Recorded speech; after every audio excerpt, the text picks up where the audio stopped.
The fact it'll never be able to have kids. This is the Onion Week in Review. Following a litany of tragedies occurring over the past year, a report this week from scientists at Princeton University confirmed that 90% of the Earth's atmosphere is now made up of thoughts and prayers. Researchers confirmed that with the rise of tragic events occurring all across the world each and every day, the Earth's atmosphere is 7% nitrogen, 3% oxygen, and 90% emotional pleas begging for everything to be okay. In other news, a new study finds nothing that will actually convince you to change your lifestyle, so just forget it. UMass Dartmouth is beginning to regret offering a course in applied domestic terrorism, and a sparrow thinks it might have caught the bird flu after puking seeds all morning. Stay tuned after the video for a brief tear in the fabric of space-time, offering a glimpse at next week's Onion Review. And keep checking theonion.com for more. This is the Onion News Network.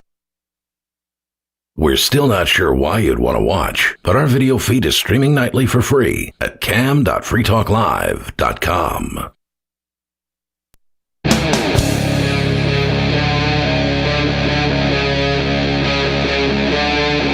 Free Talk Live.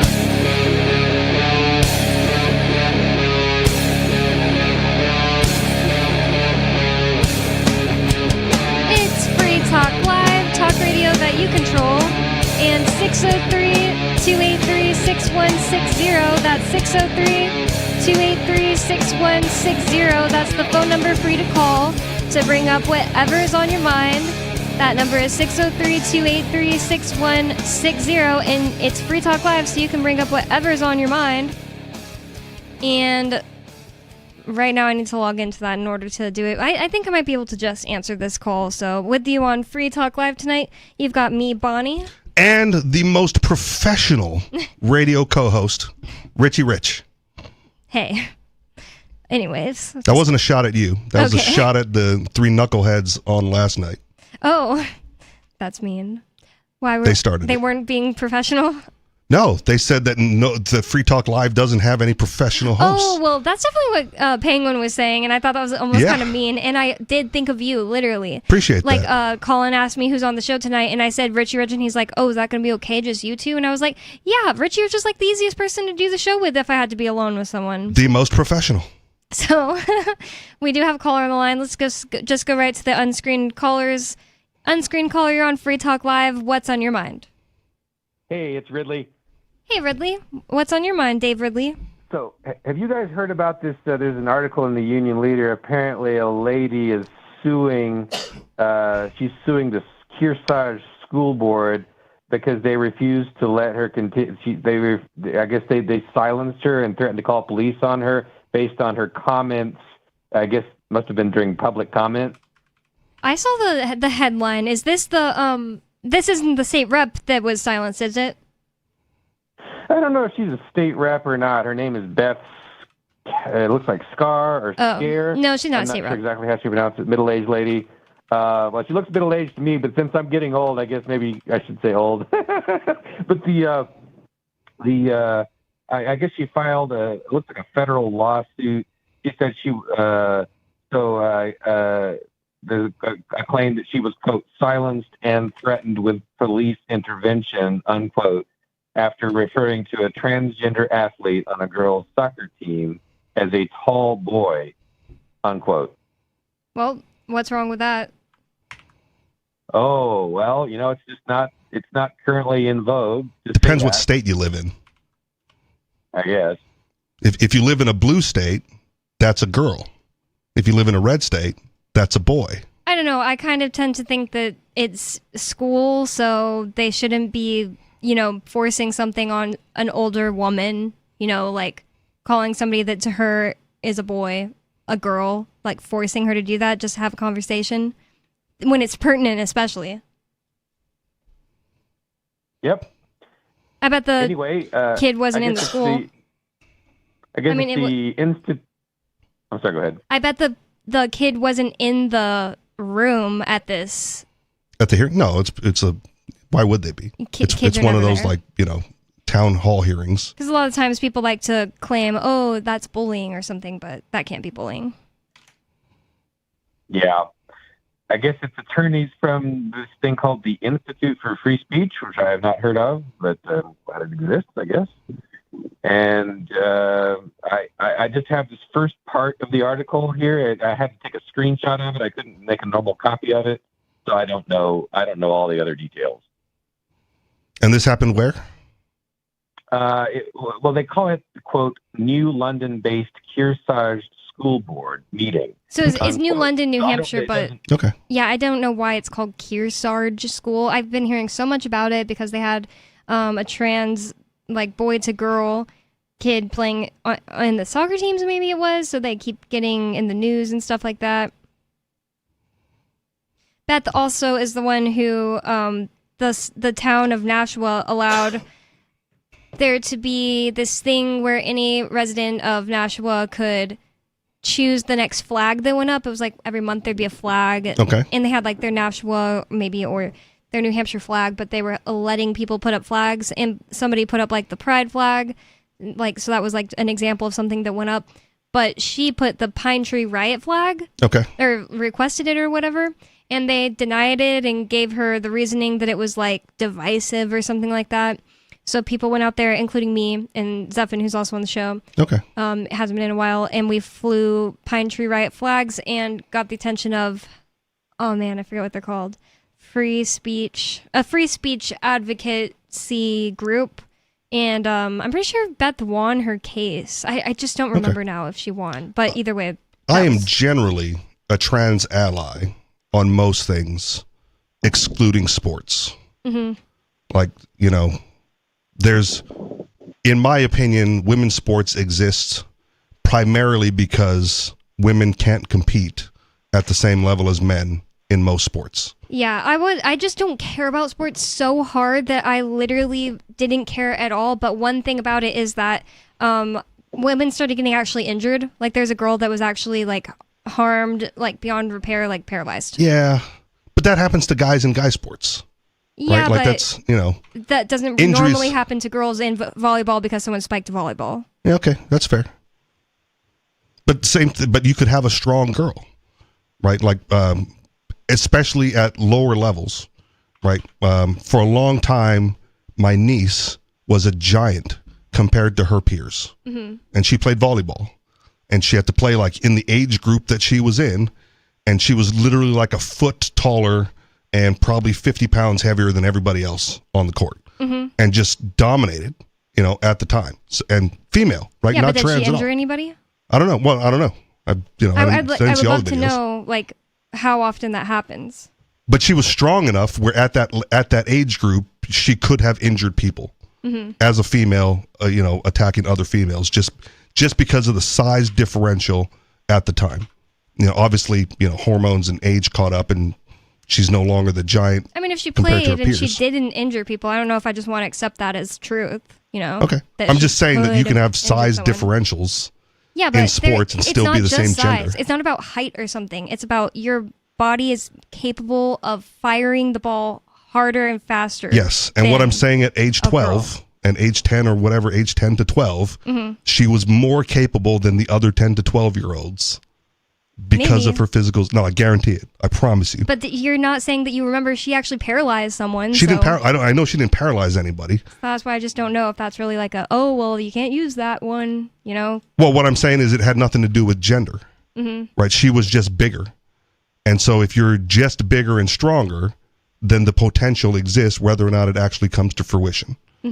Right? Like there was oh man, like it was some lacrosse thing or someone got hit with like a lacrosse ball in the back of the head and died at age 16 or whatever. And I forget if it was a male or female, right? But the you know, injuries happen in sports, and that's part of the deal.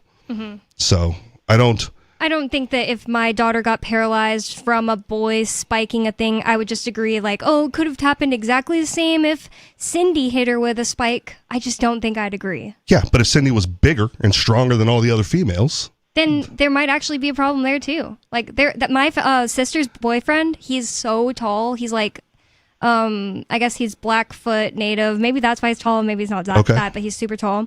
And he said that when he was in middle school, they didn't let him play on the football team because he was too much bigger than the other kids. The other boys not the other, So if a boy hurt another boy because he was just that much taller in that school, they probably would have been able to do something about it, Maybe. But if they're playing another school, you'd want that kid on your team.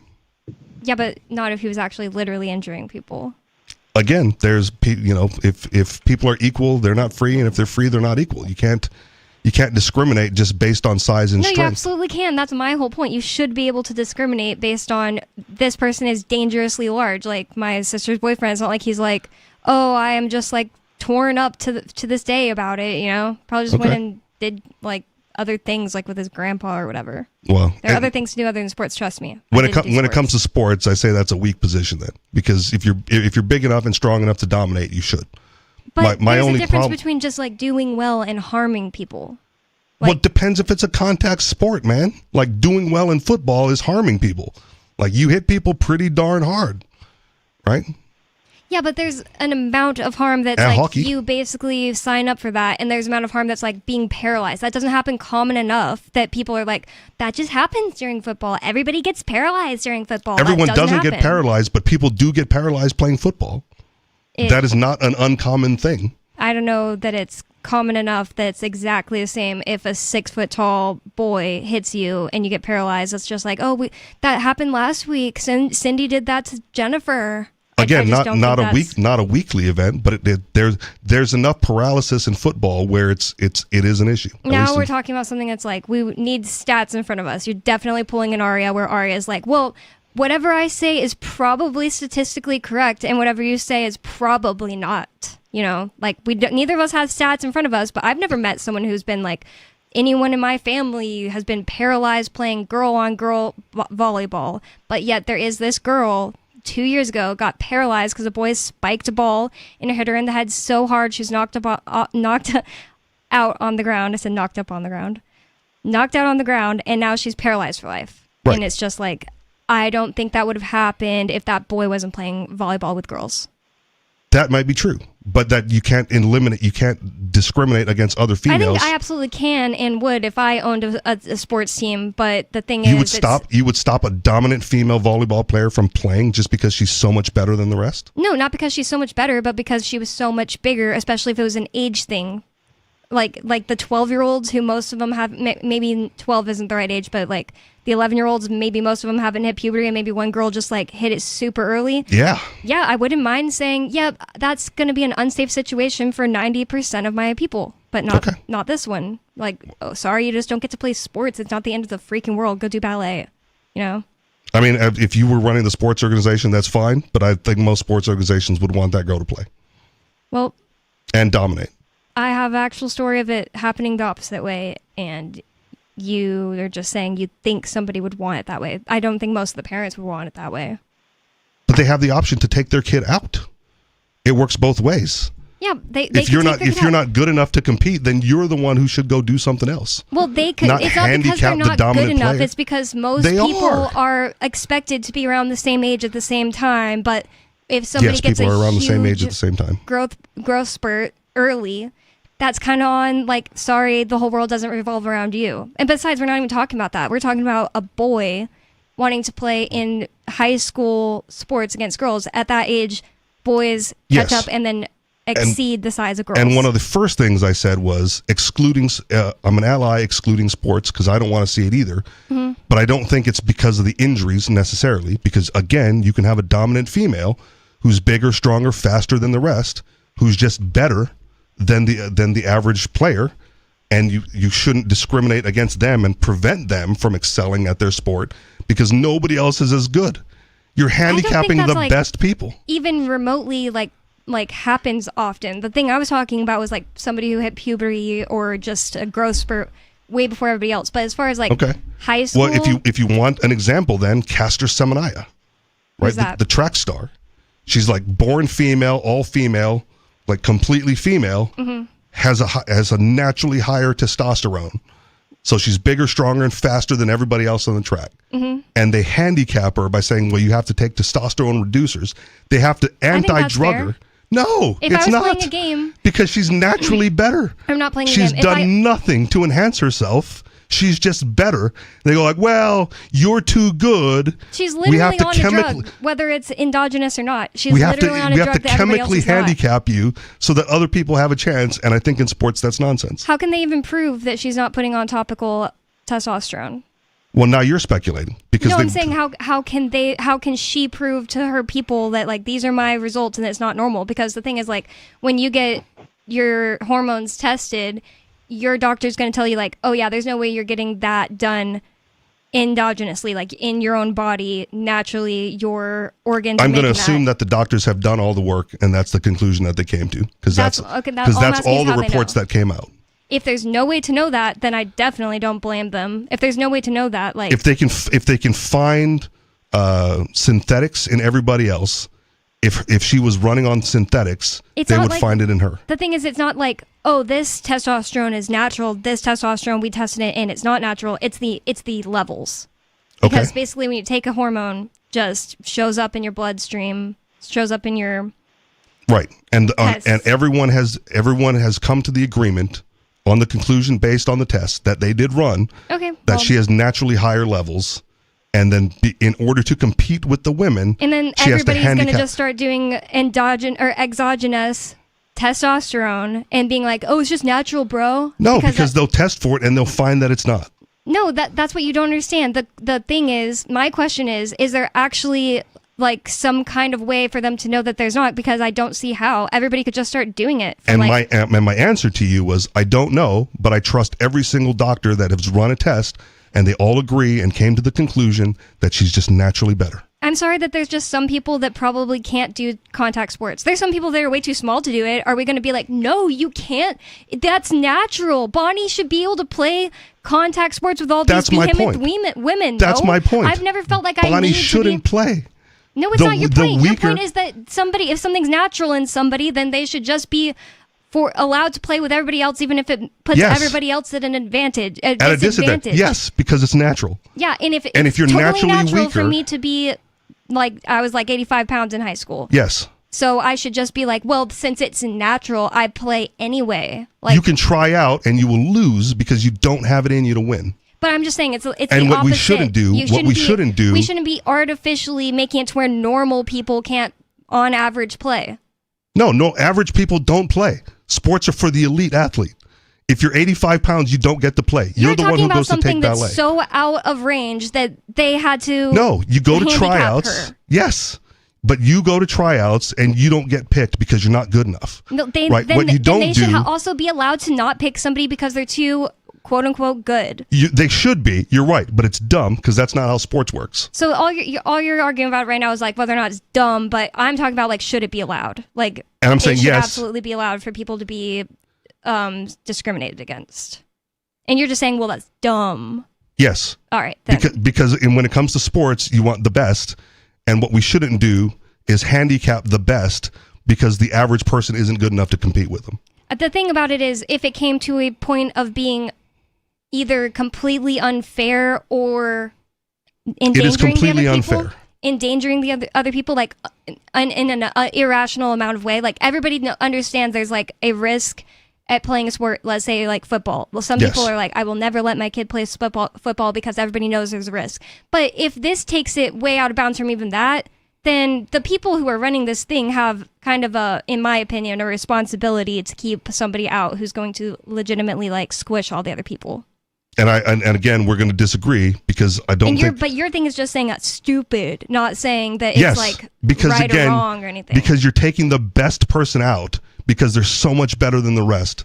Yeah, but you're just saying the best. Just because somebody's big doesn't necessarily mean they're the best. Well, then let them play. Have you ever tried to move a couch to somebody who's just like a stupid? If they're not the best, let them play. If they're not the best, let them play regardless of their size. Running into the walls, like I'm strong. I can move a couch. Running into the walls, breaking holes in the walls. Like they're probably not necessarily the best just because they're bigger, but they could harm somebody more easily. And if they're not good enough to play, then that's fine. But I'm saying that there's an advantage to being bigger, stronger, and faster than your peers, and you shouldn't be handicapped because of that, especially in sports.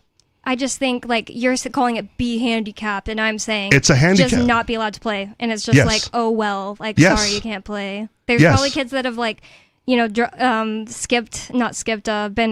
expelled, but like failed like 3 grades. Yes. They're not smart enough. You don't put them in charge. Okay, you don't have to be smart to play football. Yeah. You don't have to be smart to play absolutely any sport, basically. Right. And so you should still let them play football. Oh, yeah. Pretty sure that most 20-year-olds are just going to be like way too big for, like the average like football players. But are you talking about like an elementary school league? No, some of them are still in school. Okay, then let them play. I don't think they should be allowed to play. If they're bigger, stronger, faster than everybody else, that's an advantage, and you don't handicap advantages. I think that like people who were in high school are too young and dumb, and they think that like football, I'm gonna be in the NFL one day, and they're taking this risk that could literally for the rest of their lives kill them, or not kill. Well, it could kill them, but for the rest of their lives harm them. It could. And it's irresponsible for the adults in the room to be like, we want our school team to win. Oh my god, you're making me flashback to like Texas, like the worst. Yeah, Texas is good, but my high school for a long time was like number 2 in the nation for football. And I was the water boy because I wasn't good enough or big enough or strong enough or fast enough to play. That's fine. And that's what I'm in agreement with the giants, 2 small people not being allowed to play. We were giants compared to like the other high schools because we recruited Samoans. That makes sense. It does make sense. But if you're going like, well, the Asian school can't compete with the Samoans, right? So the Samoans aren't allowed to play so the Asians can play football. Again, I don't think you handicap the better in order to make the weak feel better about themselves.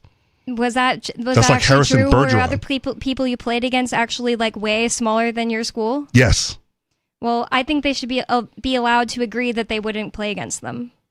They didn't have to. They could absolutely forfeit. That's what I'm saying. But they don't get to say that we can't play because we're so much bigger, stronger, faster. That's a whole different team. That's like a whole different scenario. Who do you think you're going to play against? Somebody else's team. There's probably more than just one team of Samoans to play against.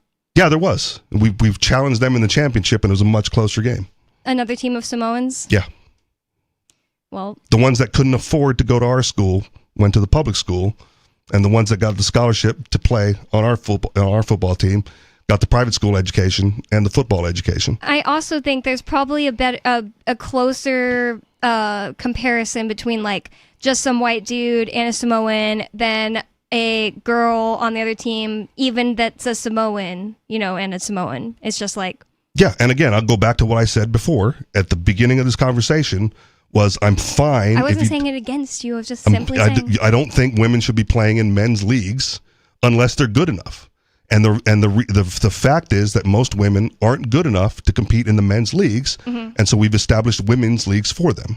I just think it's like whenever the volleyball thing, or not volleyball, the boxing thing happened at the Olympics last year, where that person was possibly trans, and I've never even had that confirmed. She wasn't trans. She was intersex. That's what I'm saying. There's a difference. Never had it confirmed, whatever. But when that conversation was going on, so a person that you're saying apparently was intersex was fighting in boxing, I think it was, against a woman and won, and everybody was saying won the gold. That a man beat up a woman and all that stuff. I don't remember the names. I don't remember the countries. I was just like, why do people care about this at all? Like, because there are women... I don't remember her name, but it was Algeria. Algeria, yeah, you're right. And I don't remember that other country, honestly. But all I was saying back then was like, why do people even care about this when this is something like because they wanted to make it a trans league. You're signing up as an adult to get beat up and beat someone else up. You're a woman. You guys just shouldn't be doing this. It's so stupid. And she won the gold, but she didn't have a perfect record outside of it. And she had been beaten. I just think it's a little different when it's like kids in schools and it's like it's what people do in high school at that time. What do you think? Should trans kids be allowed in schools? I mean, in sports, sorry.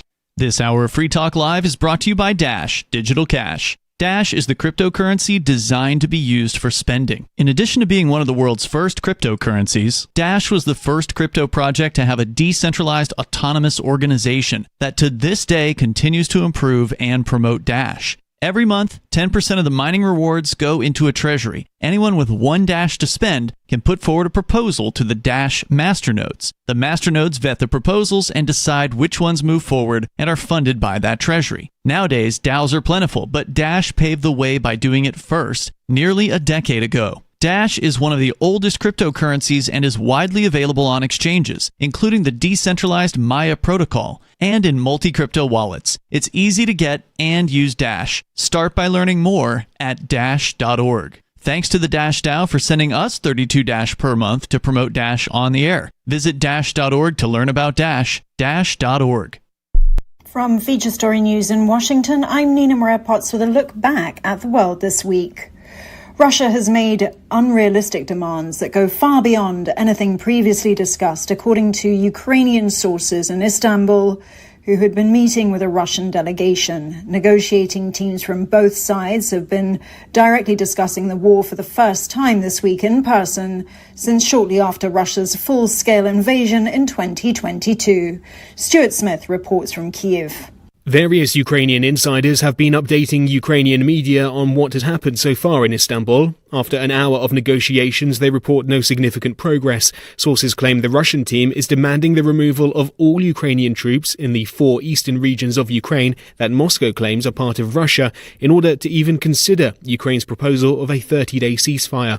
Hopes for the talks making substantial progress were dashed when Russia's President Putin refused to meet the Ukrainian president in Turkey, leading to an uncertain US President Donald Trump choosing not to go either. Ukraine's President Zelensky says that was a missed opportunity and has called on the Russian leader to give his delegation greater powers to negotiate. Stuart Smith, Kyiv. US President Donald Trump wrapped up his tour of the Middle East this week amid reports that Israeli strikes in northern Gaza killed some 100 people. Despite reassurances from President Trump, there was no sign of a peace deal as Israel continues to ramp up its operations in Gaza again. US President Donald Trump announced a series of trade deals with Gulf states, including a record order of Boeing jets. The White House says Boeing and GE Aerospace secured a $96 billion agreement to sell Qatar Airways up to 210 aircraft. US correspondent Kate Fisher has more. The deal is Boeing's largest ever wide-body order and largest ever 787 order, according to the White House. It says it will support 154,000 US jobs annually and more than 1 million total jobs over the course of production and delivery of the planes. The deal comes after President Trump accepted Qatar's offer to gift the US a luxury 747 jet that will act as the new Air Force One. Democrats have criticised the move as corrupt and unconstitutional. Kate Fisher, New York. India is lobbying the United Nations to get the Resistance Front, a group that claimed responsibility for the Pahalgam attack, listed as a terrorist entity. Ishan Garg tells us more from New Delhi. And now India is looking to diplomatically engage global institutions in its fight against terrorism. New Delhi blames Pakistan for backing the TRF and other terror groups, a charge Islamabad has denied. From bureaus worldwide, this is FSN. You can help spread the ideas of liberty with our Patreon for just $5 per month at amps.freetalklive.com.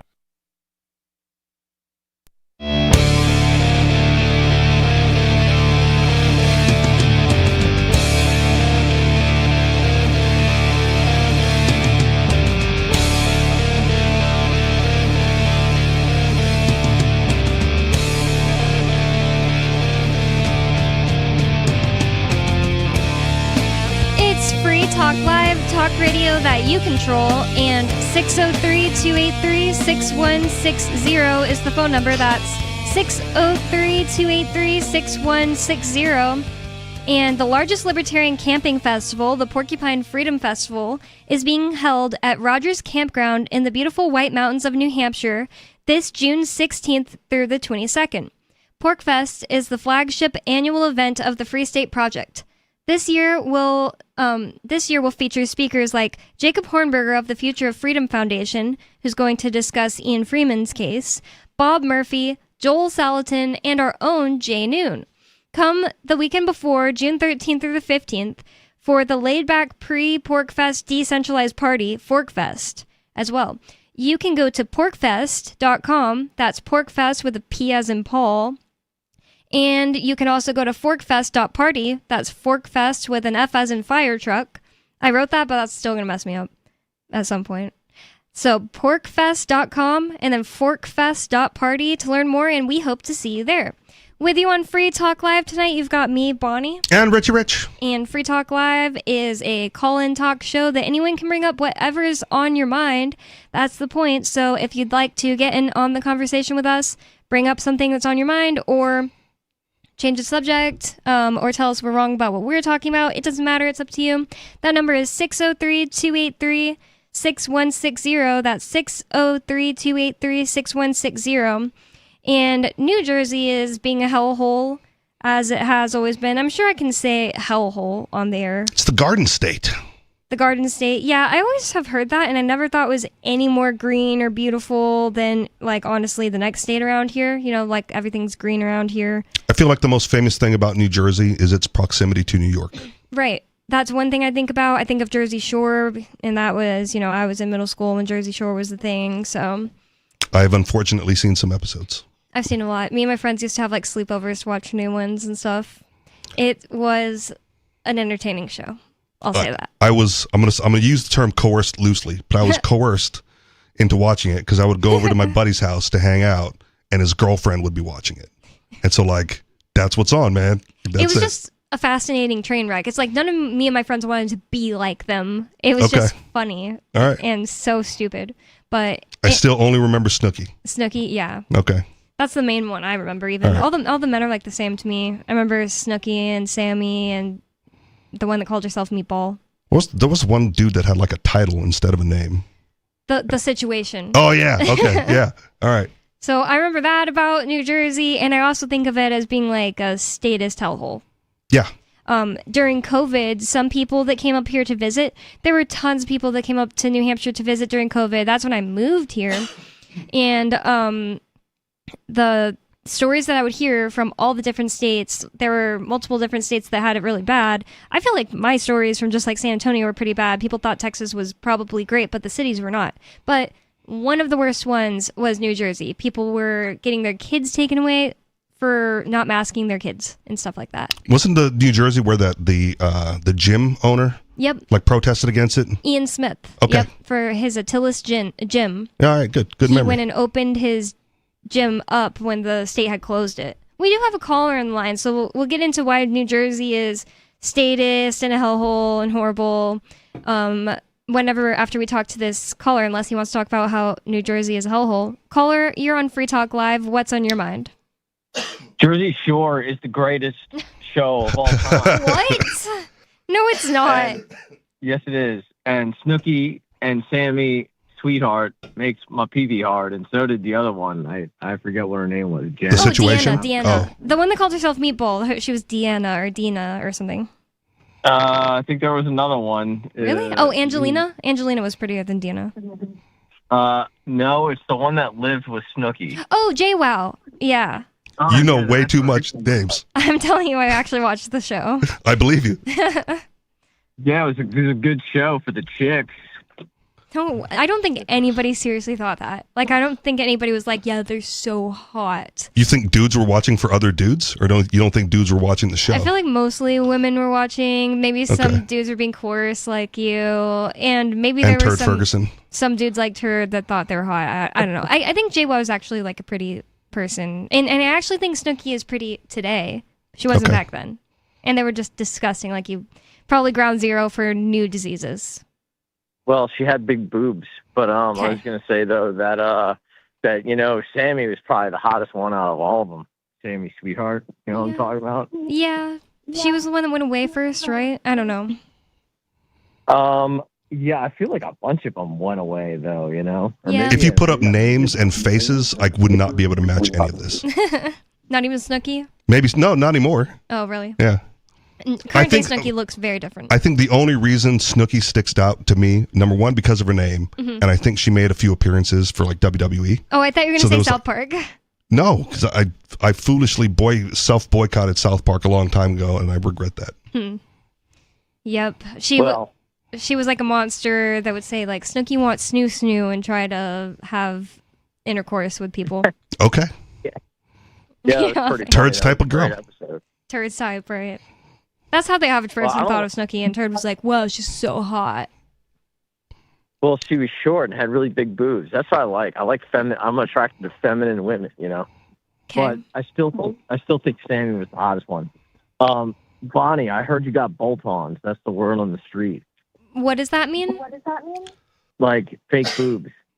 No. Wait. Ball pongs? I've never heard that term. Bolt. Bolt-ons? Oh, bolt-ons. No. I don't know what that means either. Nope. Is there anything else you want to talk about? No, that's it. Okay. You really had nothing else to talk about? Oh my goodness. So ridiculous. Just keep an eye on the camera. Yeah.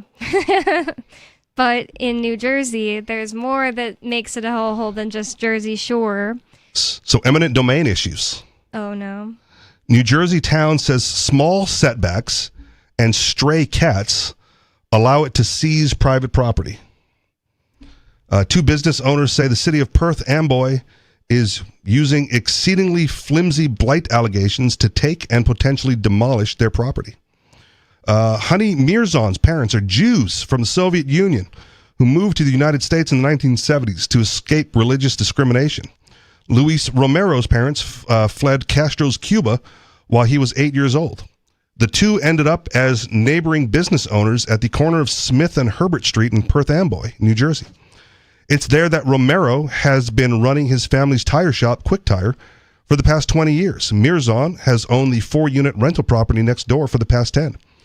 Now, these two children of refugees from communism are having their businesses taken from them by the all-too-American process of eminent domain.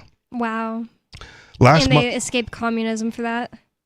It's weird, right? Because like you think of communism and then you see pictures of like China where they, you know, they're building like a massive structure or a highway and there's like one holdout house and they just can't get it because they don't have eminent domain laws. In China? Yeah. Oh, wow, that happens? And they're respectful of it. Whoa. So this whole structure goes up around this like tiny house and they just can't do it.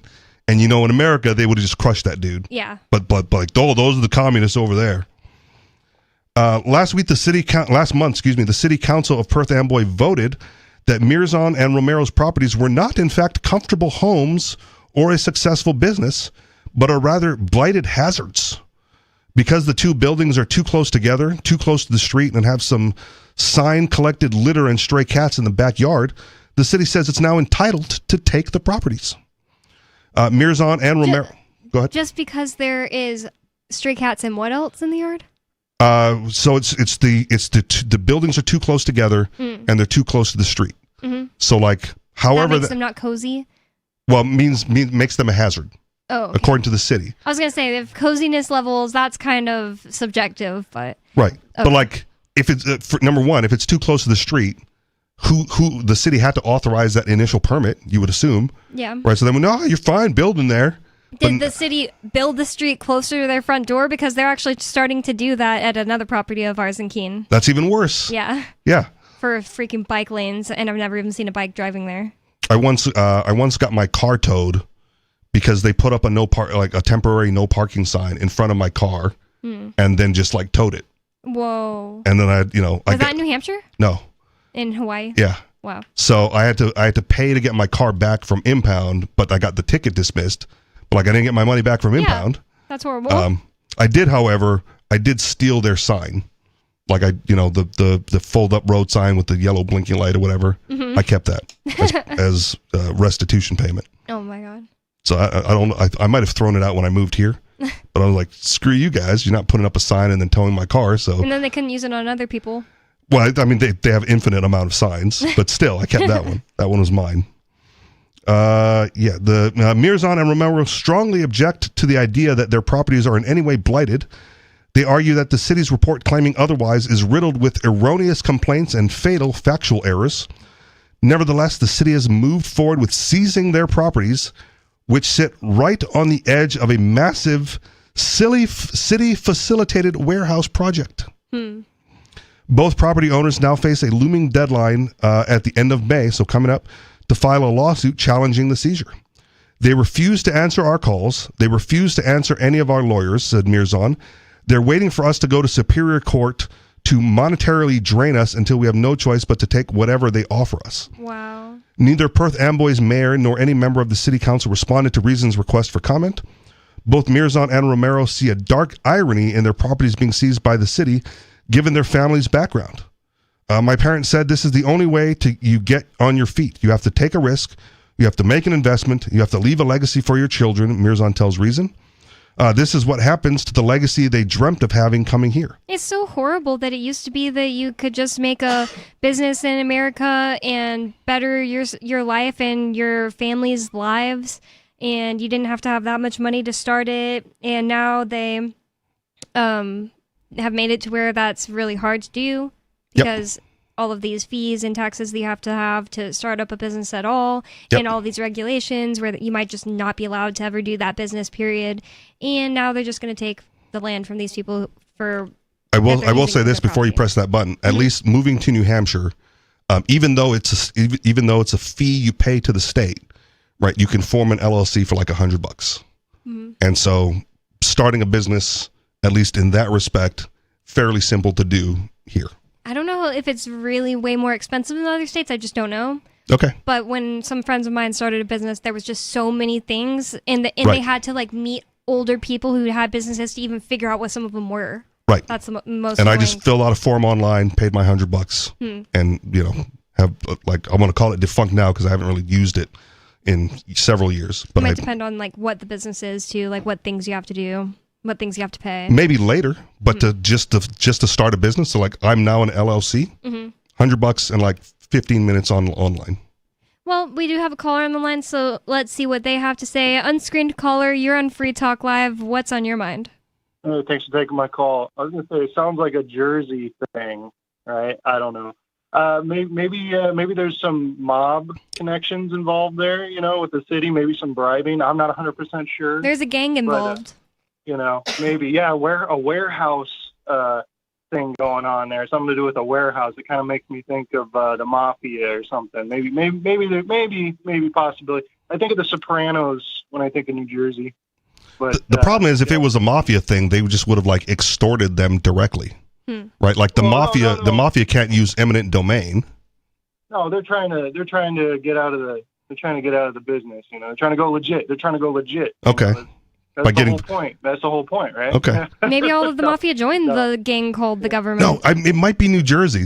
There was some state where they literally elected a former mafia guy, like a mafia hitman or something.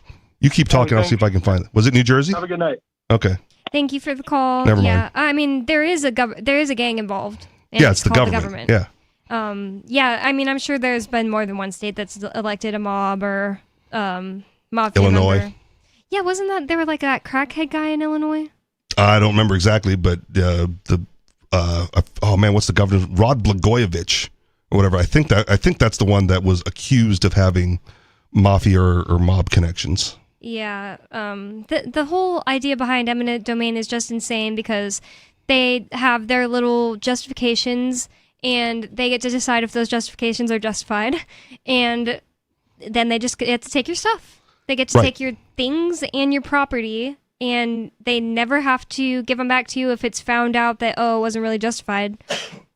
And even if you want to be like a constitutionalist about it, like the plain words in the Constitution regarding eminent domain are very clear, and yet the Supreme Court in Kelo versus New London, which was the Pink House, down in Connecticut, altered the meanings of the words to allow for more things like this, more taking advantage of this. That case caused that?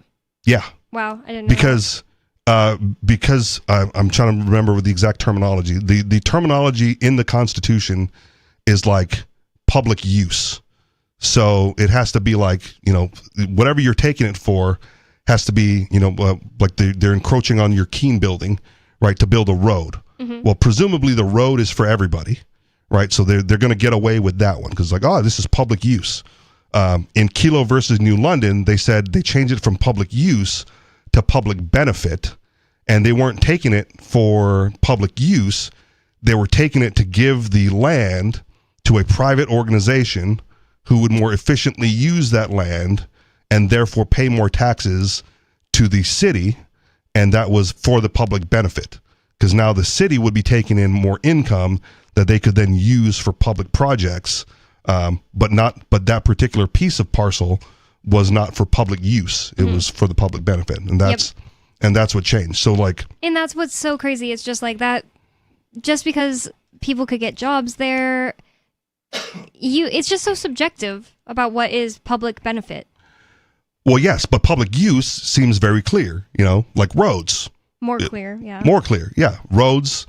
If they were putting up like a city building or something, like a town hall, I'm not agreeing with it, but I could understand the justification based on like the public use theory. Like fine, you're going to extend the sidewalk onto the property as for sidewalks for public use. But if you're going to take the everybody property, gets to use it. But and like everyone gets to use Pfizer, I think it was moving into that's the one that was public benefit. Yeah, it's like because they were giving it to a private organization, Pfizer, just to get more taxes. People could say, "Yeah, I don't benefit from this," just because Pfizer's in the same town as me. Well, that's the long justification. So Pfizer, you don't benefit directly because you're not going to be able to walk into Pfizer's building, right, unattended or like you would on a sidewalk or on the road. Yep. But again, the town would collect more tax revenue, and that was public benefit. That's just insane. And it's just like just because Keene, New Hampshire collects more taxes I don't think it necessarily has to directly affect and help me. I don't think it does. I mean, is Keene going to cut down on my property taxes because they made more money with X, Y, or Z deal they did? Probably not. Probably not. That would be the only way I could really see why or how they could prove that, yeah, you definitely are benefiting from this, as if they cut my property taxes directly. Right.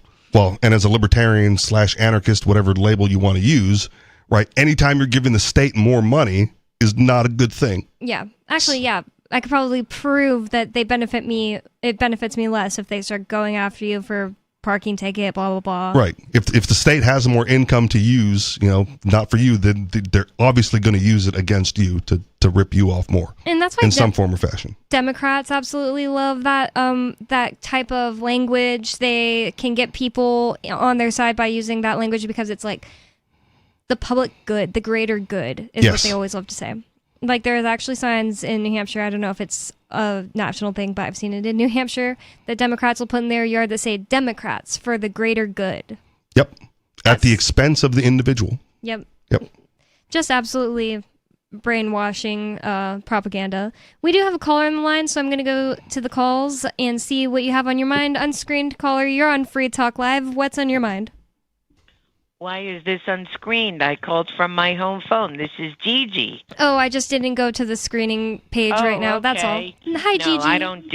I don't do star 67 when I call Free Talk Live.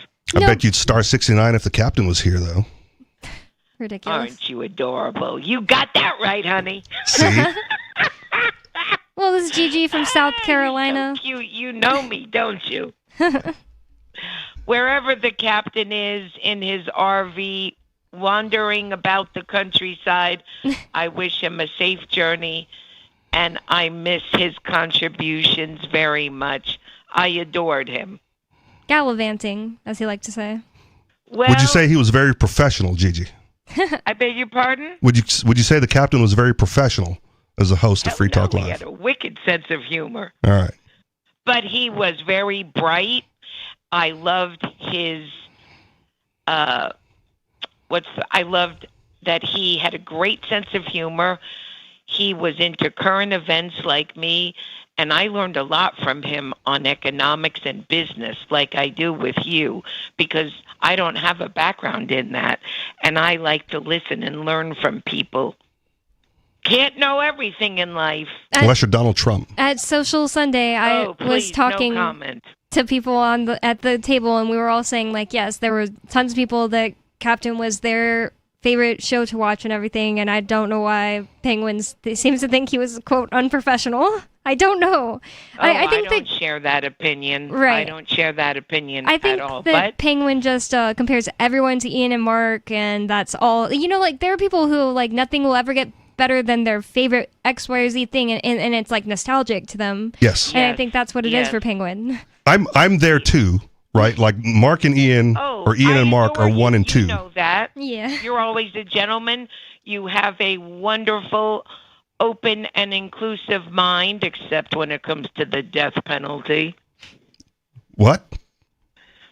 I said you have a wonderful, open, and progressive mind. Okay. Except you once made a comment about the death penalty, okay. which I disagreed with you, but you are entitled to your opinion. Okay. Do you want, I mean, if you want to talk about it, I'm more than happy to rediscuss it. I'm not sure. No, sir, that's not why I called. Right.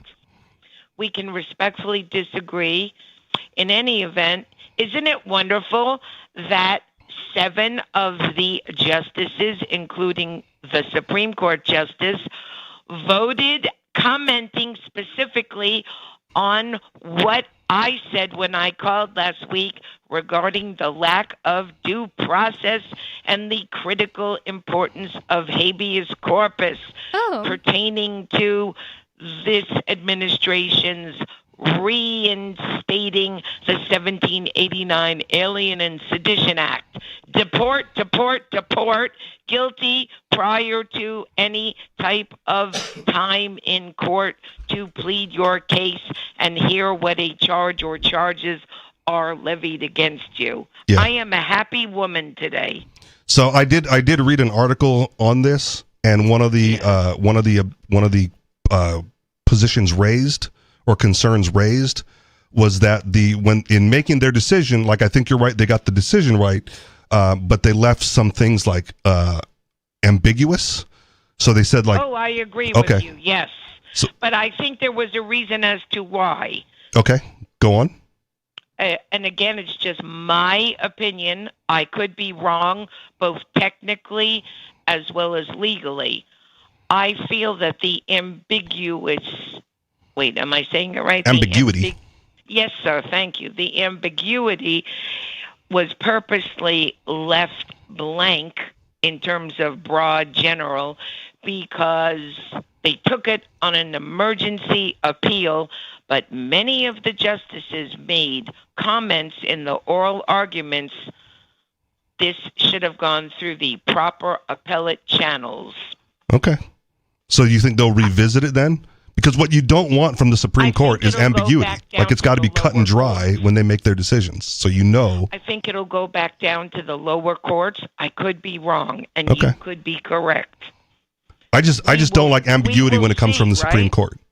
Right? Yeah, we will see what unfolds. Okay. So did we find out why? Oh, well, we can talk about it in the next segment. Thank you for the call, Gigi, and I really appreciate her bringing that subject up. I didn't have it in show prep, and definitely needs to be talked about. Trump was at least toying with the idea of suspending habeas corpus, and I could see him saying, oh, it's an invasion. So let's talk about it. 603-283-6160. You can call in with whatever's on your mind. It's Free Talk Live. More Free Talk Live coming up. Don't go anywhere. 603-283-6160. On Free Talk Live, we're bringing people to the ideas of liberty every day. From wrestling superstars like Glenn Jacobs. You guys really are having an impact, I believe. Like I said, a lot of where I am now is due to listening to Free Talk Live. You changed my mind on some very important issues years ago. To random people tuning in on the radio. I was kind of stuck in the left-right paradigm. I heard your show by chance on a Saturday night. From there, I went on, joined the Free State Project, and become an amplifier. So, I mean, that's really the reason why I amp is because I know that if it wasn't for you guys being on as many stations as you are, I never would have found the ideas of liberty.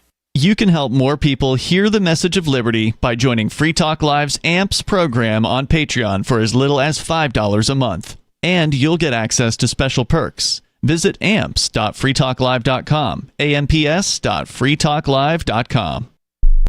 The new 4th edition of Healing Our World, The Compassion of Libertarianism, will take your understanding of liberty to a deeper level and has over 1,300 updated references, new cartoons, and a foreword by Dr. Ron Paul. With discounts for multiple book purchases, the 4th edition of Healing Our World is a great gift for the liberals, pragmatists, environmentalists, and Christians in your life who think libertarianism is cold-hearted. Get yours today at healing.freetalklive.com and use promo code FTL for a $5 discount. There are lots of ways to listen to Free Talk Live. Our podcast has been around since podcasts began, and now the FTL feed is loaded with content besides our full show archives. Did you know that we make it easy for you to customize your podcast subscriptions? We have different feeds, one that includes only our full shows, one with just the Daily Digest, and our main feed that includes everything. You decide what you listen to. It's quick and easy to customize your feeds at feeds.freetalklive.com. That's feeds.freetalklive.com.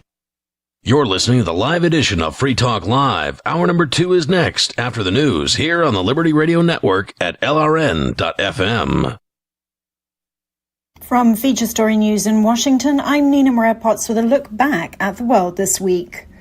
Russia has made unrealistic demands that go far beyond anything previously discussed, according to Ukrainian sources in Istanbul, who had been meeting with a Russian delegation. Negotiating teams from both sides have been directly discussing the war for the first time this week in person since shortly after Russia's full-scale invasion in 2022.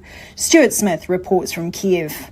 Various Ukrainian insiders have been updating Ukrainian media on what has happened so far in Istanbul. After an hour of negotiations, they report no significant progress. Sources claim the Russian team is demanding the removal of all Ukrainian troops in the 4 eastern regions of Ukraine that Moscow claims are part of Russia in order to even consider Ukraine's proposal of a 30-day ceasefire.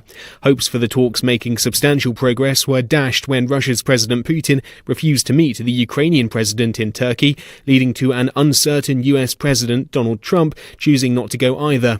Ukraine's President Zelensky says that was a missed opportunity and has called on the Russian leader to give his delegation greater powers to negotiate. Stuart Smith, Kyiv. US President Donald Trump wrapped up his tour of the Middle East this week amid reports that Israeli strikes in northern Gaza killed some 100 people. Despite reassurances from President Trump, there was no sign of a peace deal as Israel continues to ramp up its operations in Gaza again. US President Donald Trump announced a series of trade deals with Gulf states, including a record order of Boeing jets. The White House says Boeing and GE Aerospace secured a $96 billion agreement to sell Qatar Airways up to 210 aircraft. US correspondent Kate Fisher has more. The deal is Boeing's largest ever wide-body order and largest ever 787 order, according to the White House. It says it will support 154,000 US jobs annually and more than 1 million total jobs over the course of production and delivery of the planes. The deal comes after President Trump accepted Qatar's offer to gift the US a luxury 747 jet that will act as the new Air Force One. Democrats have criticised the move as corrupt and unconstitutional. Kate Fisher, New York. India is lobbying the United Nations to get the Resistance Front, a group that claimed responsibility for the Pahalgam attack, listed as a terrorist entity. Ishan Garg tells us more from New Delhi. And now India is looking to diplomatically engage global institutions in its fight against terrorism. New Delhi blames Pakistan for backing the TRF and other terror groups, a charge Islamabad has denied. Ishan Garg, New Delhi. From bureaus worldwide, this is FSN. Eric and Lyle Menendez moved a step closer to a possible release from prison after a Los Angeles judge ruled that they were eligible for parole. The brothers, now in their 50s, have been incarcerated for more than 35 years for murdering their parents in 1989. Ira Spitzer has more. Addressing the court via video link from prison, Eric and Lyle Menendez again apologized to their families and said they took full responsibility for their behavior. Following the judge's decision, the Menendez brothers are now scheduled to appear before California's parole board on June 13th, which will recommend whether they are suitable for release. California Governor Gavin Newsom can then either accept or reject the board's recommendation. Their cases have long attracted strong public interest, which has intensified again following 2 recent television series and support for their release from figures such as Kim Kardashian. Ira Spitzer, San Francisco. The European Commission this week said TikTok had breached advertising rules under the Digital Services Act. If the findings are validated, the ByteDance-owned platform could face fines of up to 6% of its annual global revenue. William Denzelo reports from Brussels. The Commission's preliminary findings claim that TikTok isn't meeting its obligations to publish an advertisement repository. In a statement, it adds that TikTok failed to provide the necessary information about the content of the advertisements, the users targeted by the ads, and who paid for them. The Commission is separately investigating whether TikTok was exploited to influence Romania's presidential elections. TikTok now has the right to respond, but if the Commission confirms its preliminary findings, the platform could be subject to a hefty fine. William Denslow, Brussels. And that's a roundup of the week's top stories. From Washington at FSN, I'm Nina Maria Potts reporting. According to a report released today, the vast majority of American children lack the presence of a strong, sculpted male supermodel, with less than 4% of youngsters being taught the important values of respecting runway etiquette, maintaining a glistening six-pack, and walking a catwalk with verve and flair. The number of strong-jawed male supermodels in children's lives has declined to record lows, leaving the majority of our youth unaware of how to get comfortable in front of the camera during an underwear shoot, or even perform something as simple as a sexy but stylish full turn. Stanton went on to say that impoverished communities were especially affected by the lack of Adonis-like male figures, and added that children in lower-class homes were over 80% less likely to grow into the type of high-cheekboned, studly he-men that succeed in haute couture society. Quite frankly, these children are just not getting the necessary influence of a dynamic male supermodel who can both make puppy dog eyes at the camera and also radiate that sort of raw, unabashed machismo that forces fashionistas to look up and take notice. This is the Onion News Network.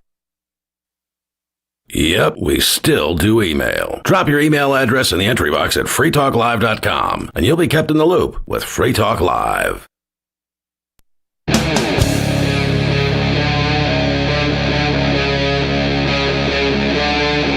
Free Talk Live.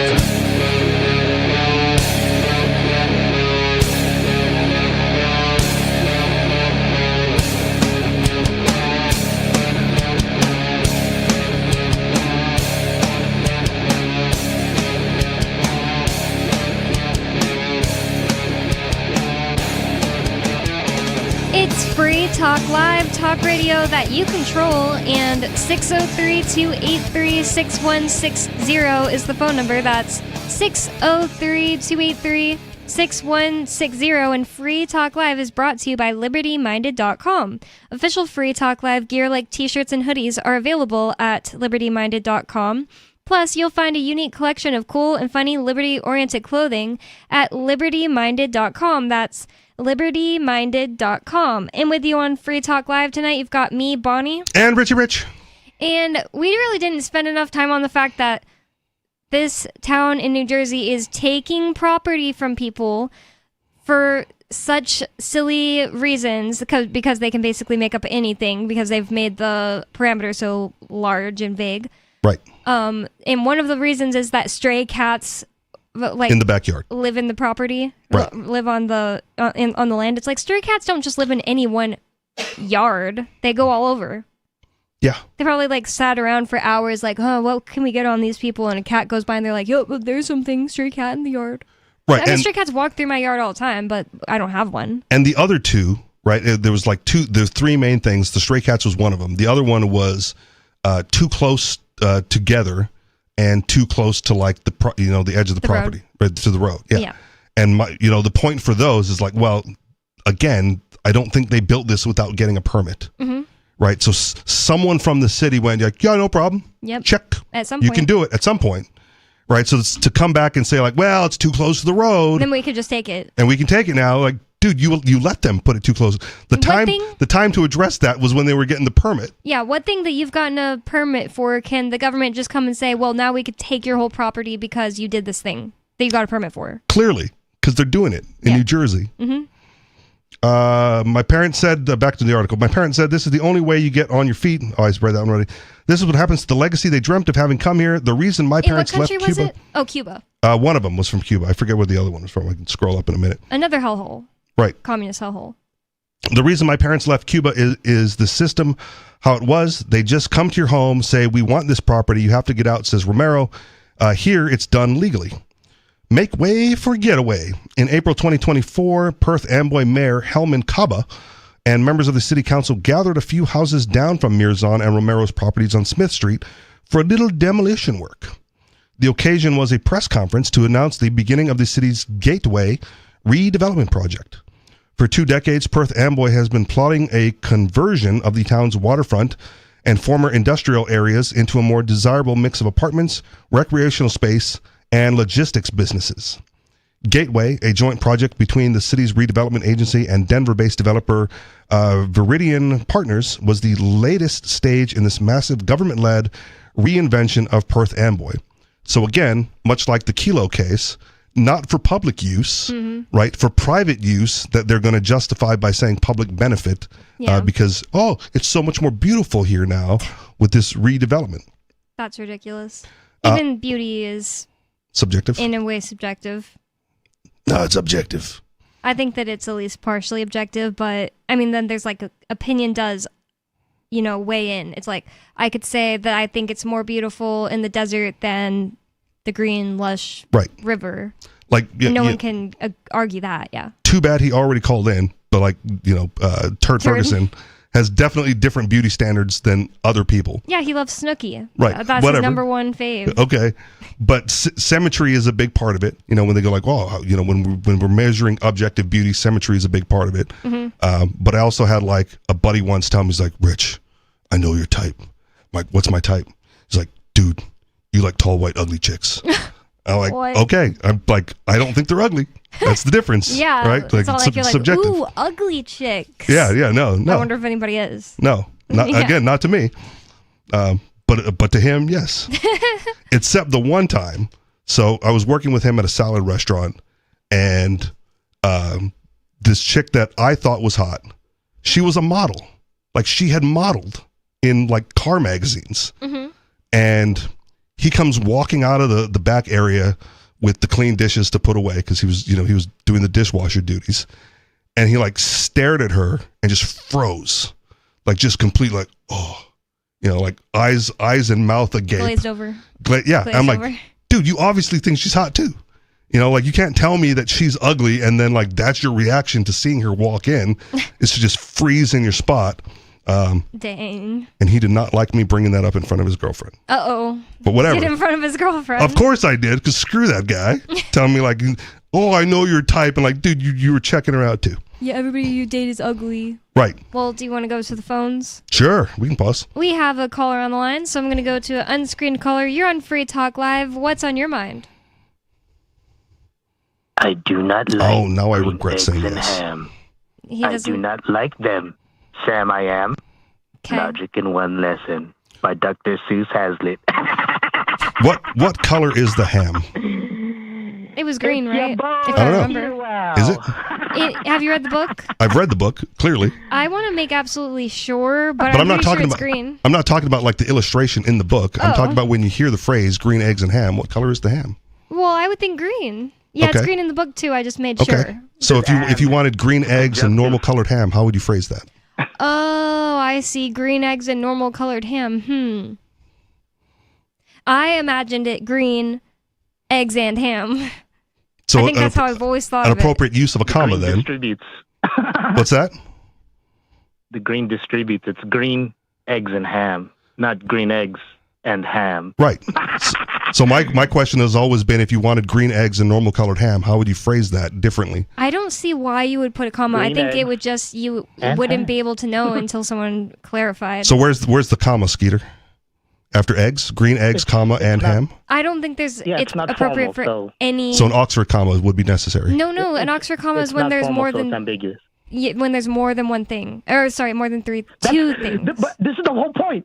This is why you don't read Dr. Seuss for logic. But this is not what I wanted to talk about. Clearly not. And beauty is objective. You know that, right? I think we just covered that as both objective and subjective. And there are some people that go out there and say, like, it's 100% subjective. And I think that idea is too, like soaked into the culture. Lots of people are like, it's just completely subjective. No, it's not. It's not completely subjective. Well, it's culturally That's where objective. the actual argument is. Yeah. But with him, he's going to be like, it's actually 100% objective. That's so stupid. Not quite. You know what the solution is? Short-run beauty is subjective, but long-run beauty, what we're forced to be attracted to, is objective. What you're And we're forced to be attracted to. Yeah, we're forced to be attracted to what. Well, he has a dominatrix. What morality? But hey, Rich, this is not How what are I you was talking forced about to be either. attracted to anything? I feel like that just comes naturally. Did you have a choice to be attracted to guys, Rich? Did you? No. Okay, so this is not what I want to talk about. Hey, Okay, Rich, I don't you're feel wrong forced to about be Tara. attracted to females, though. I feel like that's like forced. Yeah. Skeeter's like, I was forced. I didn't want it to be this way. Okay, then change your preference for guys, Rich. I dare you. I dare you. Okay. But hey, Rich, you were wrong about tariffs. Did you realize that? Now you see how raising tariffs in the short run can lower tariffs in the long run. You admit you're wrong now that China and U.S. are on the verge of negotiations? No. You see it's at least possible, right? What Trump admitted from the beginning was that he was using it. Trump was using it as a negotiating tool. I acknowledge that. But No, you didn't. You just said, "Oh, we're shooting ourselves in the foot. It's stupid. It's stupid." And I said, hey, yes, because the American consumer is still worse off. No, they're not. Right? Trump came out and said, well, maybe the kids don't need 30 dolls. Yeah. Maybe they can live with 2. It's a tacit admission that his policies make people financially worse off. In the short run, if they manage to negotiate, like, let's say, 0 tariffs for a longer period of time than the period that they increased the tariffs for, we experience a net benefit. We get cheaper dolls for a longer time than we get more expensive dolls relative to if we did nothing, right? You need to learn how to do game theory, boy. But this is not what I want to talk about, right? Again, you're terrible at game theory, too. Is it actually true that it's at all possible that we're going to get cheaper anything out of this? Because I don't see the way. No, because he's still keeping the tariffs at like 80%. And it also seems like he's just trying to steal the language from like Malay, like, oh, short-term pain for long-term benefit, but Malay was doing things like deregulation, Right. actually cutting out the government. Yes. And the short-term pain from Malay's deregulation was for people who were addicted to government payouts. Like they're going to experience pain. The only problem with like tit for tat is you're not truly working with rational actors in this case because they're like government people, and that's the problem with government. It's not central planning. When you say rational, do you mean like rational or do you mean irrational? Well, this case, so the Austrians use rational in a heterodox sense. That is crazy stupid. I never want to use that term. Rational means you're in line with profitability and evolution. That's truly rational. That's your definition of rational. That's the conventional sense of rational. Okay. When you're profit maximizing, and especially when you incorporate my evolutionary analysis, that's morality. That's rationality. It converges with being moral. But this is not what I want to talk about. I wanted to talk about. You brought up like 3 things you don't want to talk about. Well, I beat you on all 3 so far, so I deserve a 4th. Beat right? Privacy.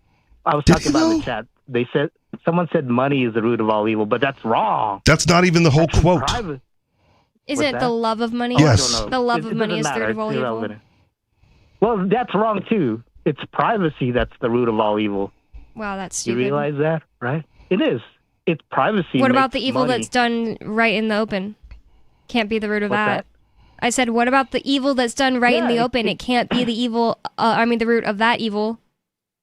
Yes, just think about it, Bonnie. First off, it's hard to execute. It's hard to execute a crime if everyone knows everything up to that point and where you are at all. Too bad it happens. So the fact that happens destroys your argument. I beat you. It's over. How does one go murdering? How does one go? Like if I wanted to murder Richie Rich, which I do, right? Dang. When you have a completely transparent society with SkeeterNet and the LightNet, where everyone knows about everything, you're tracked everywhere you go. All your history is known. All your disputes are known. Virtually your thoughts are known. How am I going to murder Rich? Become a cop or join the military. The cops do it so often that if you listen to any of those true crime podcasts, they're constantly saying like, oh my god, the cops knew about this, that, and that, and the cops knew this was going to happen. They did nothing to stop it. They're always begging for more cops and more regulations, and it's like, well, the people that didn't stop it are going to stop it if you just beg them to. Someone asked me that recently, like, how do you get away with murder? I'm like, just join the military or become a cop. Like that's the easy answer. You can't do that. How are you going to do that with no privacy? They do it with impunity now. And with body cams on.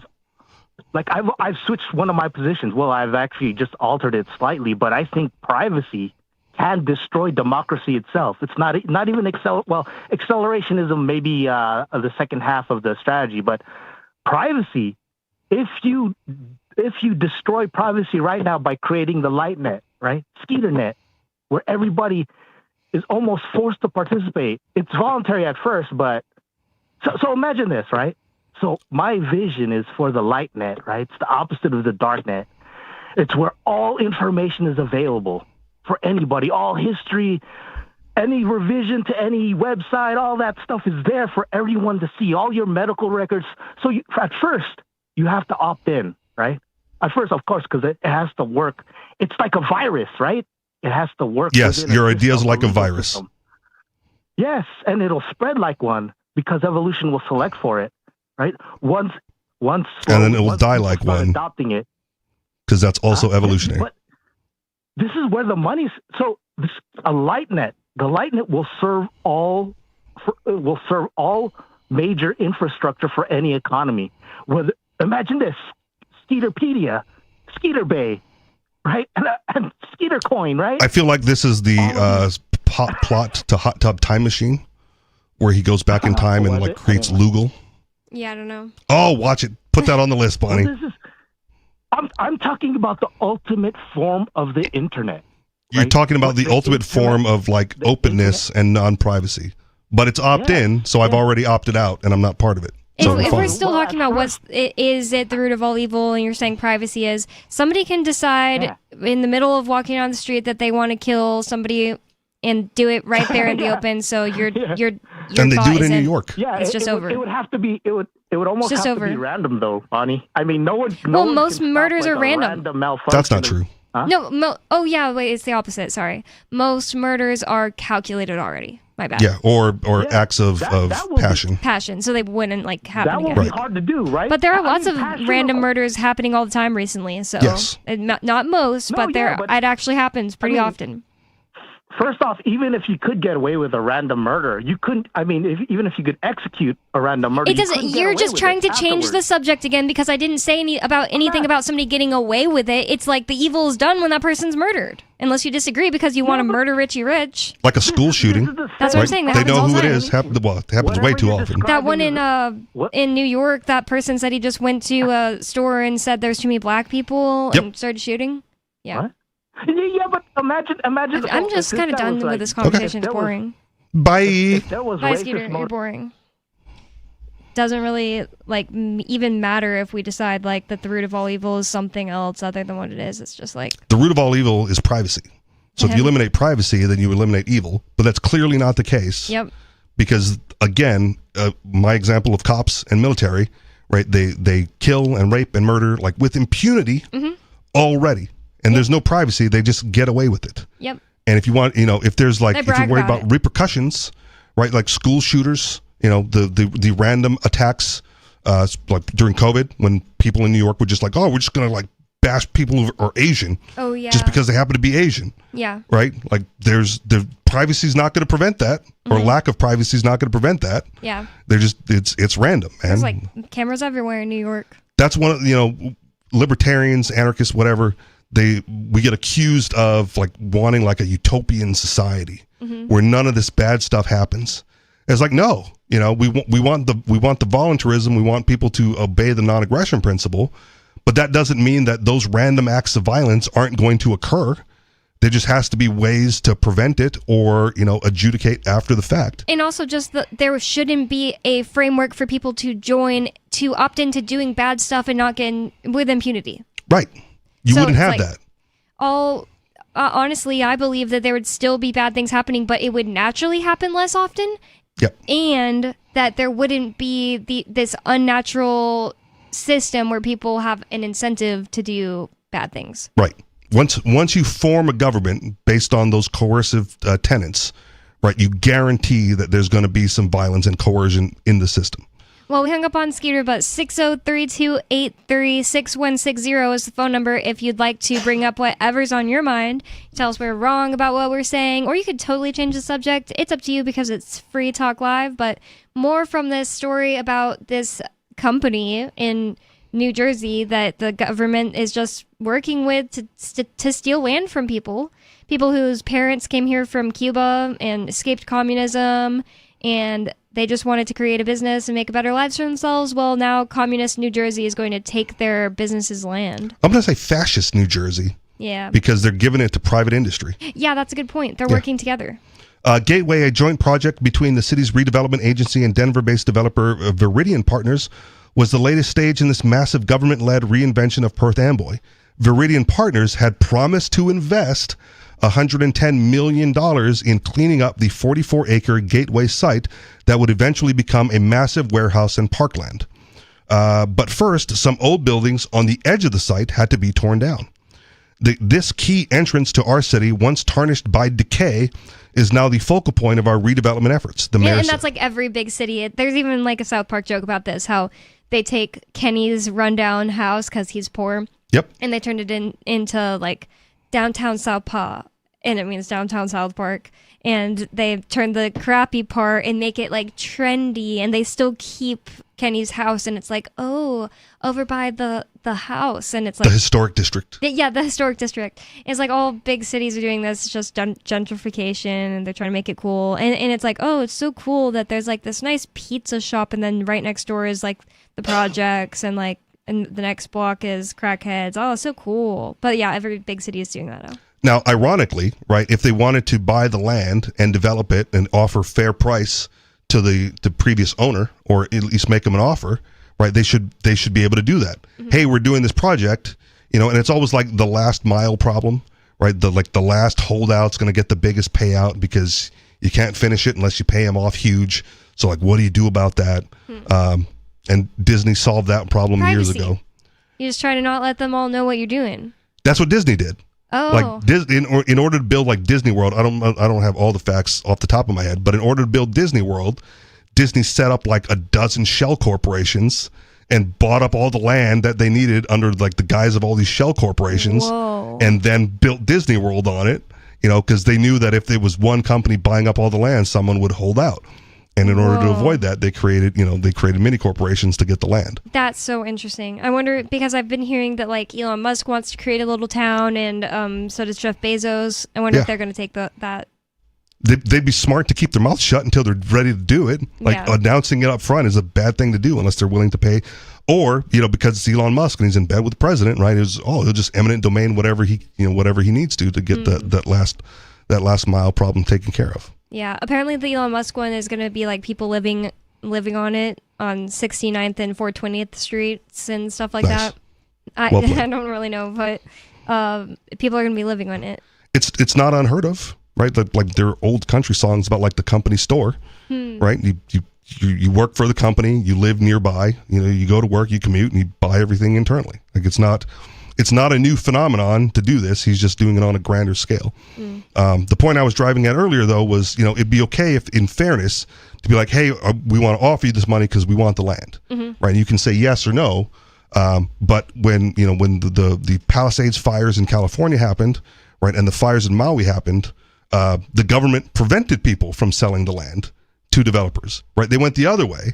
They said, like, you're not allowed to sell because we don't want these developers to take advantage of you, by lowballing you for the land. Wow. Well, the land isn't worth what it was a week ago when there was a house and all this other stuff. It is significantly devalued, and now's a good time to buy. Wow. So they could easily buy it up cheap and develop there, right? And the government is preventing them from doing so. So on one hand, you have the government preventing companies from paying fair market value to people who may want to voluntarily sell because of the diminished value, right? And on the other hand, you have them taking land from people because they don't want to sell in New Jersey. The ultimate example of the government thinks that they're smarter than you and should be able to run your life for you, that they'll tell you, no, you're not allowed to sell your own property right now because we're thinking it won't be a good deal for you. Right. That's insane. 603-283-6160. Corrupted power hungriness is probably more likely the root of all evil. What do you think? Call 603-283-6160. More Free Talk Live coming up. Join liberty-minded voluntarists, anarchists, and libertarians from June 13th through the 16th for the 8th annual Fork Fest at Rogers Campground in the beautiful White Mountains of New Hampshire. Forkfest is a fork of the Porcupine Freedom Festival, which has sold out in recent years. Forkfest happens the weekend before the Porcupine Freedom Festival. Forkfest is decentralized, which means that there's no ticket cost and no one is in charge. All you have to do to join the fun is reserve your camping site, RV site, or motel room with Rogers Campground for June 13th through the 16th. You can find out more at the unofficial website, forkfest.party. You can also connect with other attendees on the Forkfest Telegram and Matrix chat rooms, as well as the Forkfest forum. You can find links to those at forkfest.party. We hope to see you there June 13th through the 16th. Forkfest.party. From Feature Story News in Washington, I'm Nina Maria Potts with a look back at the world this week. Russia has made unrealistic demands that go far beyond anything previously discussed, according to Ukrainian sources in Istanbul, who had been meeting with a Russian delegation. Negotiating teams from both sides have been directly discussing the war for the first time this week in person since shortly after Russia's full-scale invasion in 2022. Stuart Smith reports from Kyiv. Various Ukrainian insiders have been updating Ukrainian media on what has happened so far in Istanbul. After an hour of negotiations, they report no significant progress. Sources claim the Russian team is demanding the removal of all Ukrainian troops in the 4 eastern regions of Ukraine that Moscow claims are part of Russia in order to even consider Ukraine's proposal of a 30-day ceasefire. Hopes for the talks making substantial progress were dashed when Russia's President Putin refused to meet the Ukrainian president in Turkey, leading to an uncertain US President Donald Trump choosing not to go either. Ukraine's President Zelensky says that was a missed opportunity and has called on the Russian leader to give his delegation greater powers to negotiate. Stuart Smith, Kyiv. US President Donald Trump wrapped up his tour of the Middle East this week amid reports that Israeli strikes in northern Gaza killed some 100 people. Despite reassurances from President Trump, there was no sign of a peace deal as Israel continues to ramp up its operations in Gaza again. US President Donald Trump announced a series of trade deals with Gulf states, including a record order of Boeing jets. The White House says Boeing and GE Aerospace secured a $96 billion agreement to sell Qatar Airways up to 210 aircraft. US correspondent Kate Fisher has more. The deal is Boeing's largest ever wide-body order and largest ever 787 order, according to the White House. It says it will support 154,000 US jobs annually and more than 1 million total jobs over the course of production and delivery of the planes. The deal comes after President Trump accepted Qatar's offer to gift the US a luxury 747 jet that will act as the new Air Force One. Democrats have criticised the move as corrupt and unconstitutional. Kate Fisher, New York. India is lobbying the United Nations to get the Resistance Front, a group that claimed responsibility for the Pahalgam attack, listed as a terrorist entity. Ishan Garg tells us more from New Delhi. And now India is looking to diplomatically engage global institutions in its fight against terrorism. New Delhi blames Pakistan for backing the TRF and other terror groups, a charge Islamabad has denied. From bureaus worldwide, this is FSN. Got Telegram? You can follow our channel there and discuss show prep with other listeners at telegram.freetalklive.com.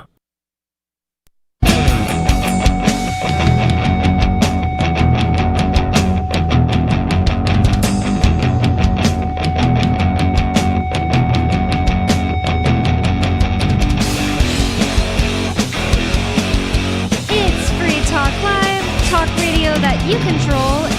That's 603-283-6160. 603-283-6160 is the phone number you can call to bring up whatever is on your mind and talk with us here at Free Talk Live. You can change the subject, tell us that we're wrong. It doesn't matter. It's Free Talk Live. And I'd like to thank Corey for being an amplifier with us here at Free Talk Live. That means that Corey went to amps.freetalklive.com and signed up to support the show. AMPS stands for Advertise, Market, Promote, and Support. Thanks to Corey and everyone who supports us. And again, that's amps.freetalklive.com. amps.freetalklive.com if you'd like to check out the perks and benefits of becoming an amplifier. amps.freetalklive.com. And with you on Free Talk Live tonight, you've got me, Bonnie. And Richie Rich. And apparently the best way to tell us that we're wrong is to call in, tell us we're wrong, declare victory, and then change the subject immediately. Exactly. That's the winning formula. And if someone starts saying something that's counter to what you're saying, I don't want to talk about it. or you either don't want to talk about it or you say there's different metrics to whether or not you're right. Just change the metrics. It's ridiculous. Well, in the last segments, we've been talking about New Jersey in this instance, taking land from people who the land didn't belong to them, but New Jersey wants it, and it's called eminent domain, and that's in the Constitution. They just get to do it. Says right here they have the authority to do it, even though you thought you bought that property. Well, never really belonged to you. If the government you live under says they want it, they can always take it. There was a Supreme Court case, like within the last couple of months, that was supposed to revisit eminent domain, and they kicked it. Like they didn't do anything with it. They sent it back down. And it was the opportunity to like rectify and remedy the Kelo case from years ago, and they took a pass on it, which is very unfortunate for people who are into this eminent domain problem and follow it thoroughly. It's a huge problem. The government can just say, "Well, we think that you got this money that you're driving in your car with during." Committing a crime, and now it's ours. And you don't get to just say, hey, that actually ended up being false in court, and take it back. They just get it. Yeah, that's asset forfeiture. Similar, but same thing. Oh, yeah.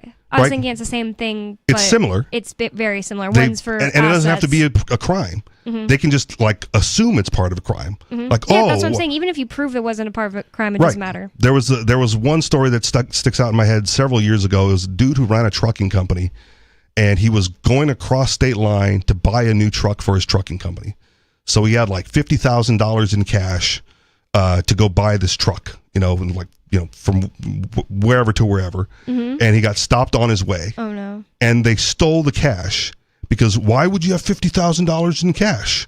Well, he said, I'm a trucking company. I run a trucking company, and I'm going to wherever to buy a new truck.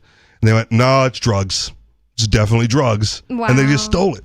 Wow. And so, like, he's got a trucking company, no money, and no truck because he can't buy the truck with no money. That's so sad. And again, because it's the government, it's even if he wants to adjudicate it, it's going to take years to get it all back, and he can't run a business. Yeah, you can't run your business at the time, and you have to spend money to fight them. Right. It's a horrible, disgusting and they just gang. steal it. Immoral, disgusting people join that gang. The police, the government. Yes. And if you find yourself to be good and moral, and you join, and then you realize what it is, then you have a duty, if you're good and righteous and moral, to immediately take out withdraw. As many as, take out as many as you can while you're there. But that's also the metric, right? Like, how can you tell the good cop? Well, they're the ones that got kicked off the force, right? For trying to arrest the bad cops. Like, there was a guy named Brad Jardis who would be featured a lot on Free Talk Live. I'm not really sure if he ever hosted, and he was part of Law Enforcement Against Prohibition. Yeah, LEAP. Yep. And they would bully him. They would they would write like fag. I'm pretty sure you can say that on the air, on his car, stuff like that. And they tried to bully him to get him to like quit being a cop. Yep. Because they're a gang and they're bullies and they're freaks. But I'm also pretty sure he admitted once or twice on air that he did write people tickets for non-crimes, right? He did or didn't? Did. Like, this is still part of the job. You got to go do it. Like, until he quit? Because he eventually did quit. Yeah. Wow. Like, he acted and if he's listening, call in and correct me. Yeah. Right. But I'm pretty sure he did cop things along the way, and this was just his one issue was, the marijuana issue. Yeah, he does still believe that there should be cops for certain reasons, and he's been open about that online. Like, he has said that they're, like, he's not like a full libertarian. I'm not saying that, but, he believes that there should be cops pulling over people for speeding because he's seen too many brains on the side of the road. It's just like, well, that's probably going to happen. We're all driving 60 miles down the road in death traps, And again, well, what is he going to do here in New Hampshire, right? Because you can ride a motorcycle without a helmet. We do have callers on the line, so I'm going to go to them first. Unscreened caller, you're on Free Talk Live. What's on your mind? Well, you mentioned the fact that the government can just take things by eminent domain. Mm-hmm. Constitutionally, they've written it down in their rules that makes it a thing that they're allowed to do. Well, of course, I have to remind you that there is no such thing as a government. There are only people, other people who just act in a certain way, uncontrolled. But that's not what I wanted to talk about. I wanted to talk about, I think it was last week. This is like, I don't want to talk about it live. Yeah. That's true. But it is a good point. These people they don't have any actual special superhuman powers. They're not sent by God. No, they just are people who gave themselves titles, gave themselves names and badges, and they claim authority. They don't actually have any authority to take your stuff out of your car. The superhuman power is the willingness to use violence against peaceful people. Psychopathy. So, sure. So I got a little curious. I think it was yesterday, probably last week. I heard it on the channel here, an ad, to free Ross. Oh, they're still running ads. Yeah. Yeah. Okay. And also I had this curiosity question: is Ian under some type of super gag order or something where he cannot participate at all in any way, shape, or form? Only has 10 minutes a day to talk, so he'd rather talk to me. Or listen to the latest Free Talk cast, the podcast, because Aria did an interview with Ian.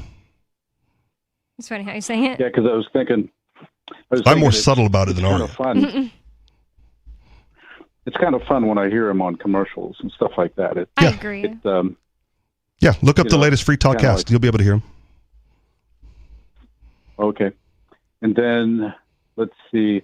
I was thinking maybe if he were not under some kind of a gag order, that he could maybe do some public service announcements for us or something. I don't know.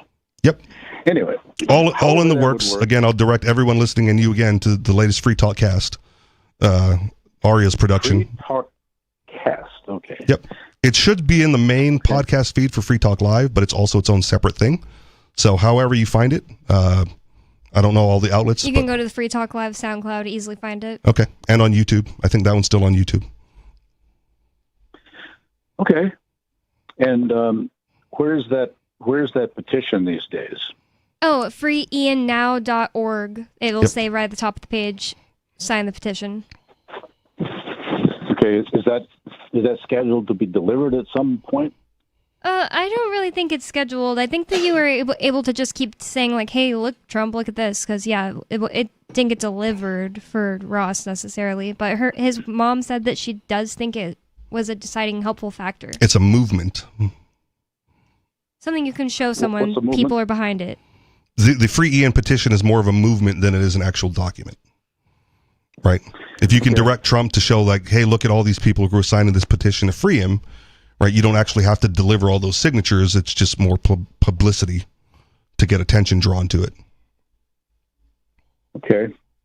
Maybe we should get some stickers for our cars. I don't know. Yeah, I mean, that's not a bad idea. People have been talking about different kinds of merch, and this month, the thing that's been kind of worked on, and I wish I could have helped more, but I went to have a surgery, and I was just gone for like a whole week. BBL. Is that there is a conference called the Bitcoin 2025 conference in Las Vegas, I think, and Mark went there. Multiple people went there. Even Ross Ulbricht's mom helped pass out things about Ian. So like it's not like people aren't doing things. I guess that the merch will be kind of maybe something we think about in the next couple months. And I really do appreciate it. The merch distributor currently for Free Talk Live? I can't think of them. LibertyMinded.com. There you go. Yeah, we should definitely talk to them about adding things. But right now he is actually in the process of revamping his site too. So. And LibertyStickers.com, I don't know if they still exist, but that was an advertiser for a long time on Free Talk Live. Oh, we could definitely reach out to them too. Yep. Or we could pretend to gift him an airliner. What's that? Trump. You know, the Trump thing. He got gifted from Qatar an airplane. Yeah. Yeah, we could say we're getting money up to gift him a better one. Now, to be fair, Boeing has so many issues, right? I don't even fault them for not want to flying a Boeing Air Force One. Oh, is that why he's? I believe so. Right, they're late on they're having issues. They're late on deliveries. Air Force One is like out of date. They had trouble getting the astronauts back, And if you're like the president of the free world, you're like, do I really want to do I really want to ride in a Boeing? Or does this Qatar, airline palace on wheels look a little better and more presidential? Maybe I go with the company that's not having so many mechanical issues. I was thinking something in the line of a press release, where you say we're nationwide, we're gathering together to counter the gift of Qatar. Anyway, I don't know if the feds would be thrilled with the idea of Ian being given some form of transportation. No, we would gift it to Trump as a bribe to get Ian out of prison. Oh, I see. I'm sorry. Oh, that's not a bad Exactly. idea at Yep. all. I listened to Tim Dillon's comedy report about the Qatar thing, and he's dressed up with a Saudi Arabian looking outfit and it's like he's wearing gold and he has a tiger and the tiger has gold on him. Nice. And he's like, not everyone was bought out by the Qataris. This is just ridiculous. You people need to be more open to accepting gifts. and Yeah. he actually said maybe the answer to all the world problems is to be more of a gracious gift giver. And honestly, maybe you're on something, Jet. Maybe we need to. I don't want to say bribe. He's just open about it, right? Like the entire lobbying industry is about bribing Congress people to vote in your favor to pass legislation that favors your business or your industry, right? Like that's all backdoor gift giving and hand wringing and whatever.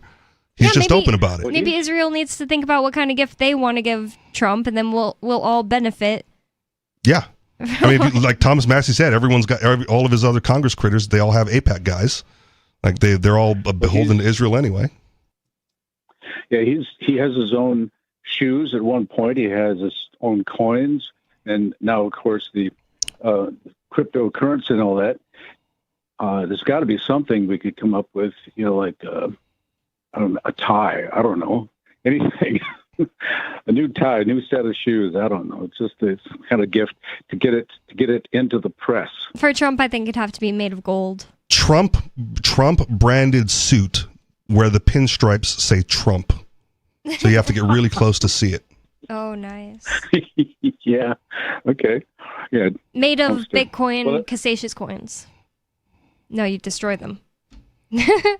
Well, he might like that because it's just decadence. Yeah. Yeah, you have to destroy all these Casacious coins to make my suit. Yeah. So the concept of finding some gift that could potentially be advertised, through a press release, that kind of thing. Yeah. I'll keep thinking about it. I really appreciate the brainstorming. That's awesome. And hopefully there will be free Ian merch in the next few months. We have other callers on the line. Thank you for the call, Jet. Unscreened caller, you're on Free Talk Live. What's on your mind? On the discussion of civil asset forfeiture, I kind of wanted to share something rather interesting. I'm not sure if you guys know or a lot of viewers know, but first of all, I'd like to clarify I'm a very staunch opponent of civil asset forfeiture as practiced. I think it's ridiculous, and it's simply a way for police officers to steal money from people. But one of the interesting without due process. circumstances- Yeah, no, that's the huge problem. We're supposed to be a civil society, and it's evil. But I wanted to give an example I saw before. There was a fellow who didn't trust banks for whatever reason, but that's his choice not to trust banks. And I think it was in Colorado, and he would just carry copious amounts of cash on him, like $100,000 at a time. And one of the excuses they used to take the money away from him was they used the K-9 unit to sniff for drugs. And they were like, well, he's hitting for drugs. I'm not sure if you guys know this, but nearly every single piece of tender currency in the United States has some sort of trace of drugs on it. Yep. I've heard that. Mostly cocaine.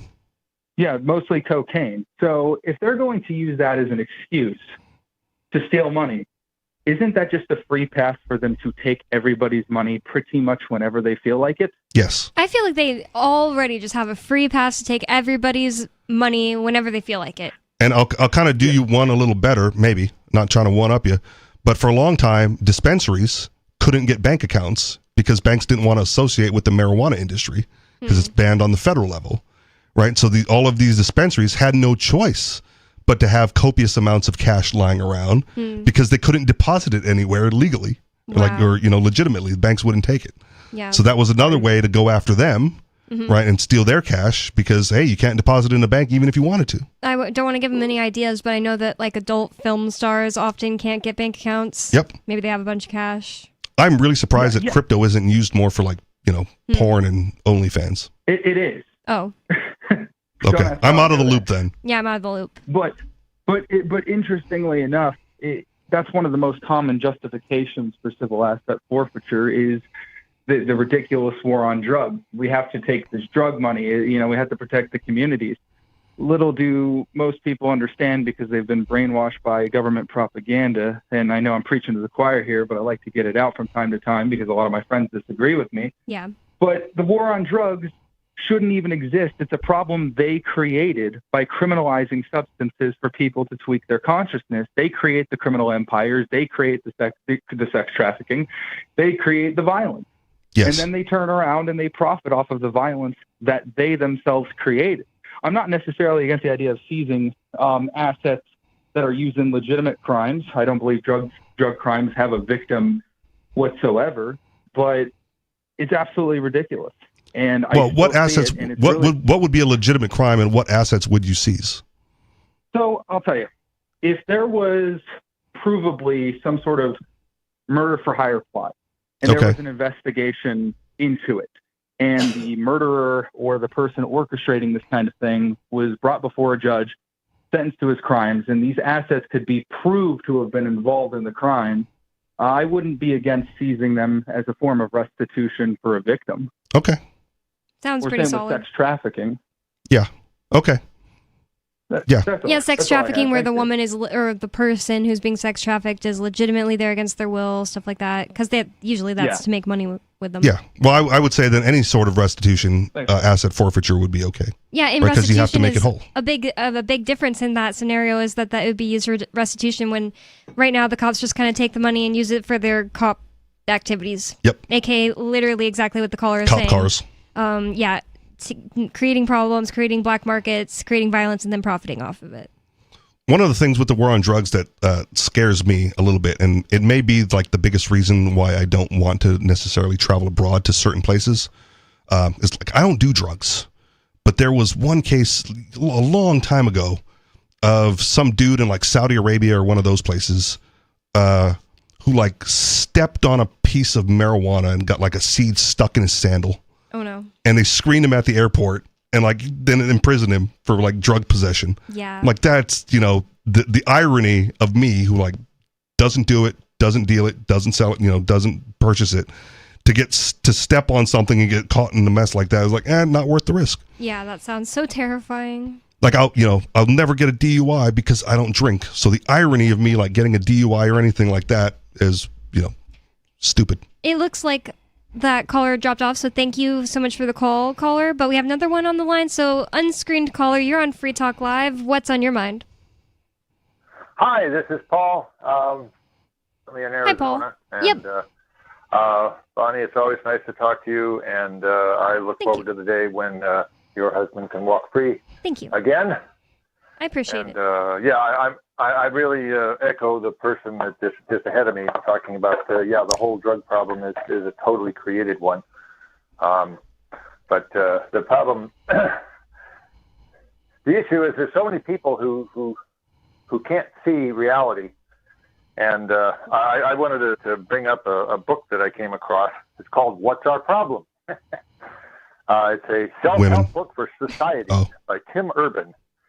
And he has a website called Wait But Why, which has got a lot of other nice content on it. But this book is just an incredible work.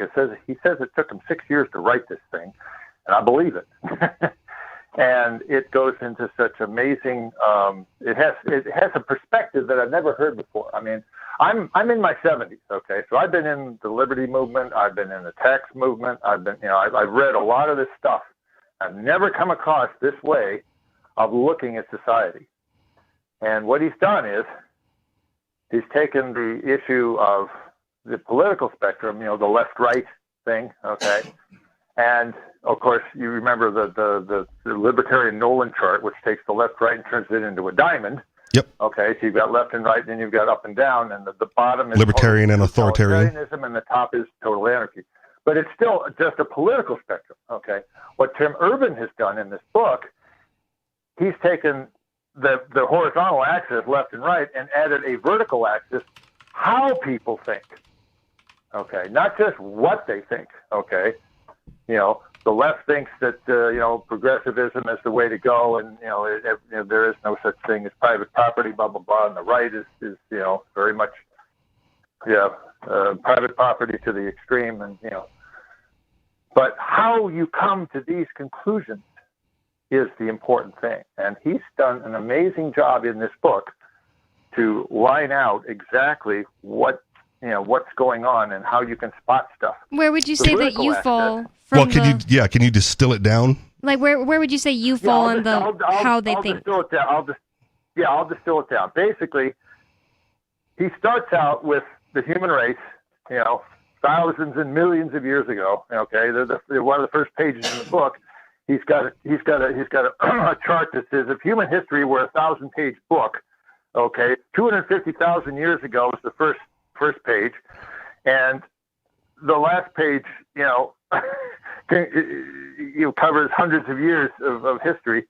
And so the idea that for most of our lives, the human beings have survived based on their instinct, their animal, their primitive mind. Okay, and that is in a primitive situation, a primitive mind is important. Okay, and gratification. Right. Me first. Blah blah blah. Okay. I've done some self-help work. And the terminology used in that workshop was victim to a program. Right, but the deal is that the way of thinking is very self-oriented, non-cooperative, instant gratification, stuff like that. Then what made humans become tribal? Yeah, that's a good question. Yeah, the tribal mind. And what's happened in recent history is that people have figured out how to cooperate, how to use the upper part of their mind. Okay, and what he calls it is the what is it here? Higher mind. Okay, I'll go with that. And so you're cheating. You've got someone feeding you information. Yes, my wife is. Nice. Me and Ian like to read books together. So it's fine. I'm just messing with you.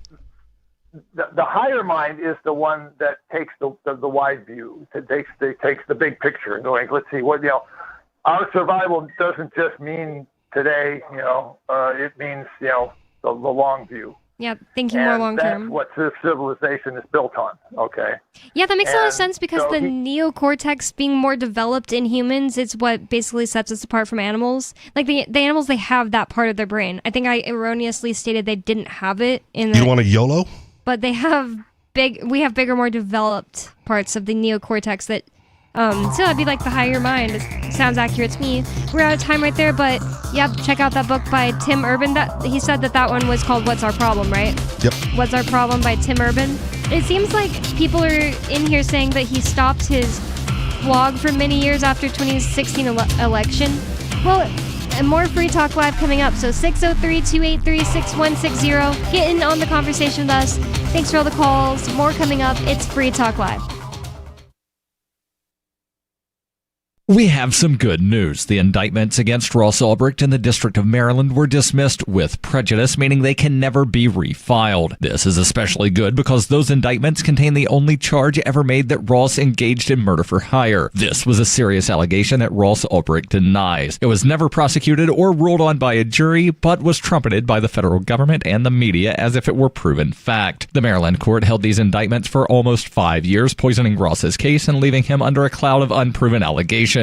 As explained in Ross's appeal to the Supreme Court, the fact that the judge used these allegations to give Ross a draconian sentence of double life without parole violated his Sixth Amendment right to a jury trial. Judges are required to issue sentences based on convictions decided by a jury, not unproven allegations never even charged at trial. Although this is a positive development, the dropped indictment will not set Ross free. Now, a presidential pardon is Ross's only hope of freedom. Sign the petition at freeross.org. freeross.org.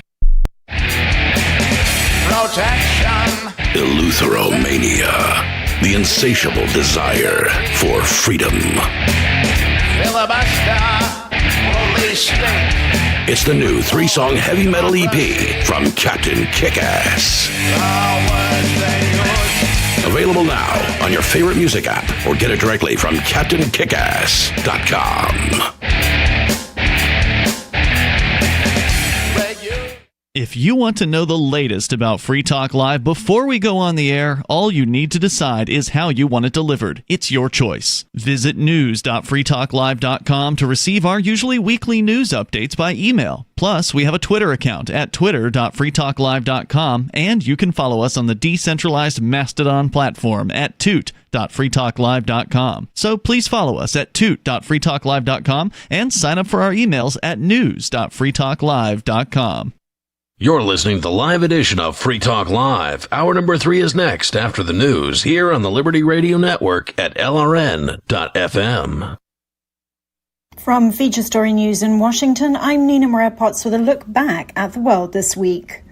Russia has made unrealistic demands that go far beyond anything previously discussed, according to Ukrainian sources in Istanbul, who had been meeting with a Russian delegation. Negotiating teams from both sides have been directly discussing the war for the first time this week in person since shortly after Russia's full-scale invasion in 2022. Stuart Smith reports from Kyiv. Various Ukrainian insiders have been updating Ukrainian media on what has happened so far in Istanbul. After an hour of negotiations, they report no significant progress. Sources claim the Russian team is demanding the removal of all Ukrainian troops in the 4 eastern regions of Ukraine that Moscow claims are part of Russia in order to even consider Ukraine's proposal of a 30-day ceasefire. Hopes for the talks making substantial progress were dashed when Russia's President Putin refused to meet the Ukrainian president in Turkey, leading to an uncertain US President Donald Trump choosing not to go either. Ukraine's President Zelensky says that was a missed opportunity and has called on the Russian leader to give his delegation greater powers to negotiate. Stuart Smith, Kyiv. US President Donald Trump wrapped up his tour of the Middle East this week amid reports that Israeli strikes in northern Gaza killed some 100 people. Despite reassurances from President Trump, there was no sign of a peace deal as Israel continues to ramp up its operations in Gaza again. US President Donald Trump announced a series of trade deals with Gulf states, including a record order of Boeing jets. The White House says Boeing and GE Aerospace secured a $96 billion agreement to sell Qatar Airways up to 210 aircraft. US correspondent Kate Fisher has more. The deal is Boeing's largest ever wide-body order and largest ever 787 order, according to the White House. It says it will support 154,000 US jobs annually and more than 1 million total jobs over the course of production and delivery of the planes. The deal comes after President Trump accepted Qatar's offer to gift the US a luxury 747 jet that will act as the new Air Force One. Democrats have criticised the move as corrupt and unconstitutional. Kate Fisher, New York. India is lobbying the United Nations to get the Resistance Front, a group that claimed responsibility for the Pahalgam attack, listed as a terrorist entity. Ishan Garg tells us more from New Delhi. And now India is looking to diplomatically engage global institutions in its fight against terrorism. New Delhi blames Pakistan for backing the TRF and other terror groups, a charge Islamabad has denied. Ishan Garg, New Delhi. From bureaus worldwide, this is FSN. Eric and Lyle Menendez moved a step closer to a possible release from prison after a Los Angeles judge ruled that they were eligible for parole. The brothers, now in their 50s, have been incarcerated for more than 35 years for murdering their parents in 1989. Ira Spitzer has more. Addressing the court via video link from prison, Eric and Lyle Menendez again apologized to their families and said they took full responsibility for their behavior. Following the judge's decision, the Menendez brothers are now scheduled to appear before California's parole board on June 13th, which will recommend whether they are suitable for release. California Governor Gavin Newsom can then either accept or reject the board's recommendation. Their cases have long attracted strong public interest, which has intensified again following 2 recent television series and support for their release from figures such as Kim Kardashian. Ira Spitzer, San Francisco. The European Commission this week said TikTok had breached advertising rules under the Digital Services Act. If the findings are validated, the ByteDance-owned platform could face fines of up to 6% of its annual global revenue.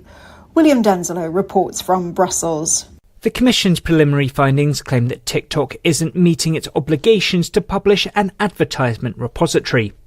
In a statement, it adds that TikTok failed to provide the necessary information about the content of the advertisements, the users targeted by the ads, and who paid for them. The Commission is separately investigating whether TikTok was exploited to influence Romania's presidential elections. TikTok now has the right to respond, but if the Commission confirms its preliminary findings, the platform could be subject to a hefty fine. William Denslow, Brussels. And that's a roundup of the week's top stories. From Washington at FSN, I'm Nina Maria Potts reporting.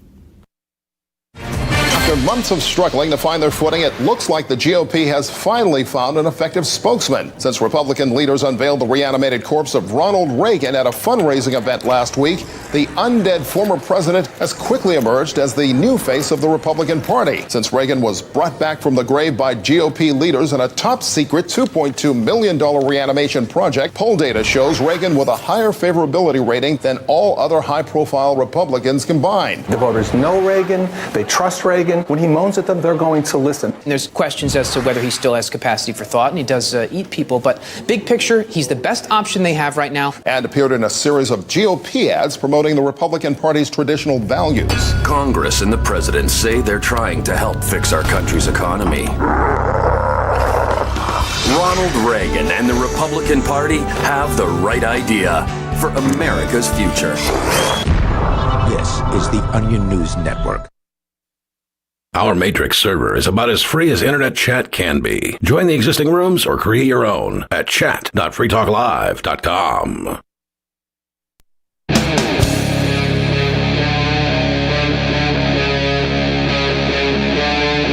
Free Talk Live.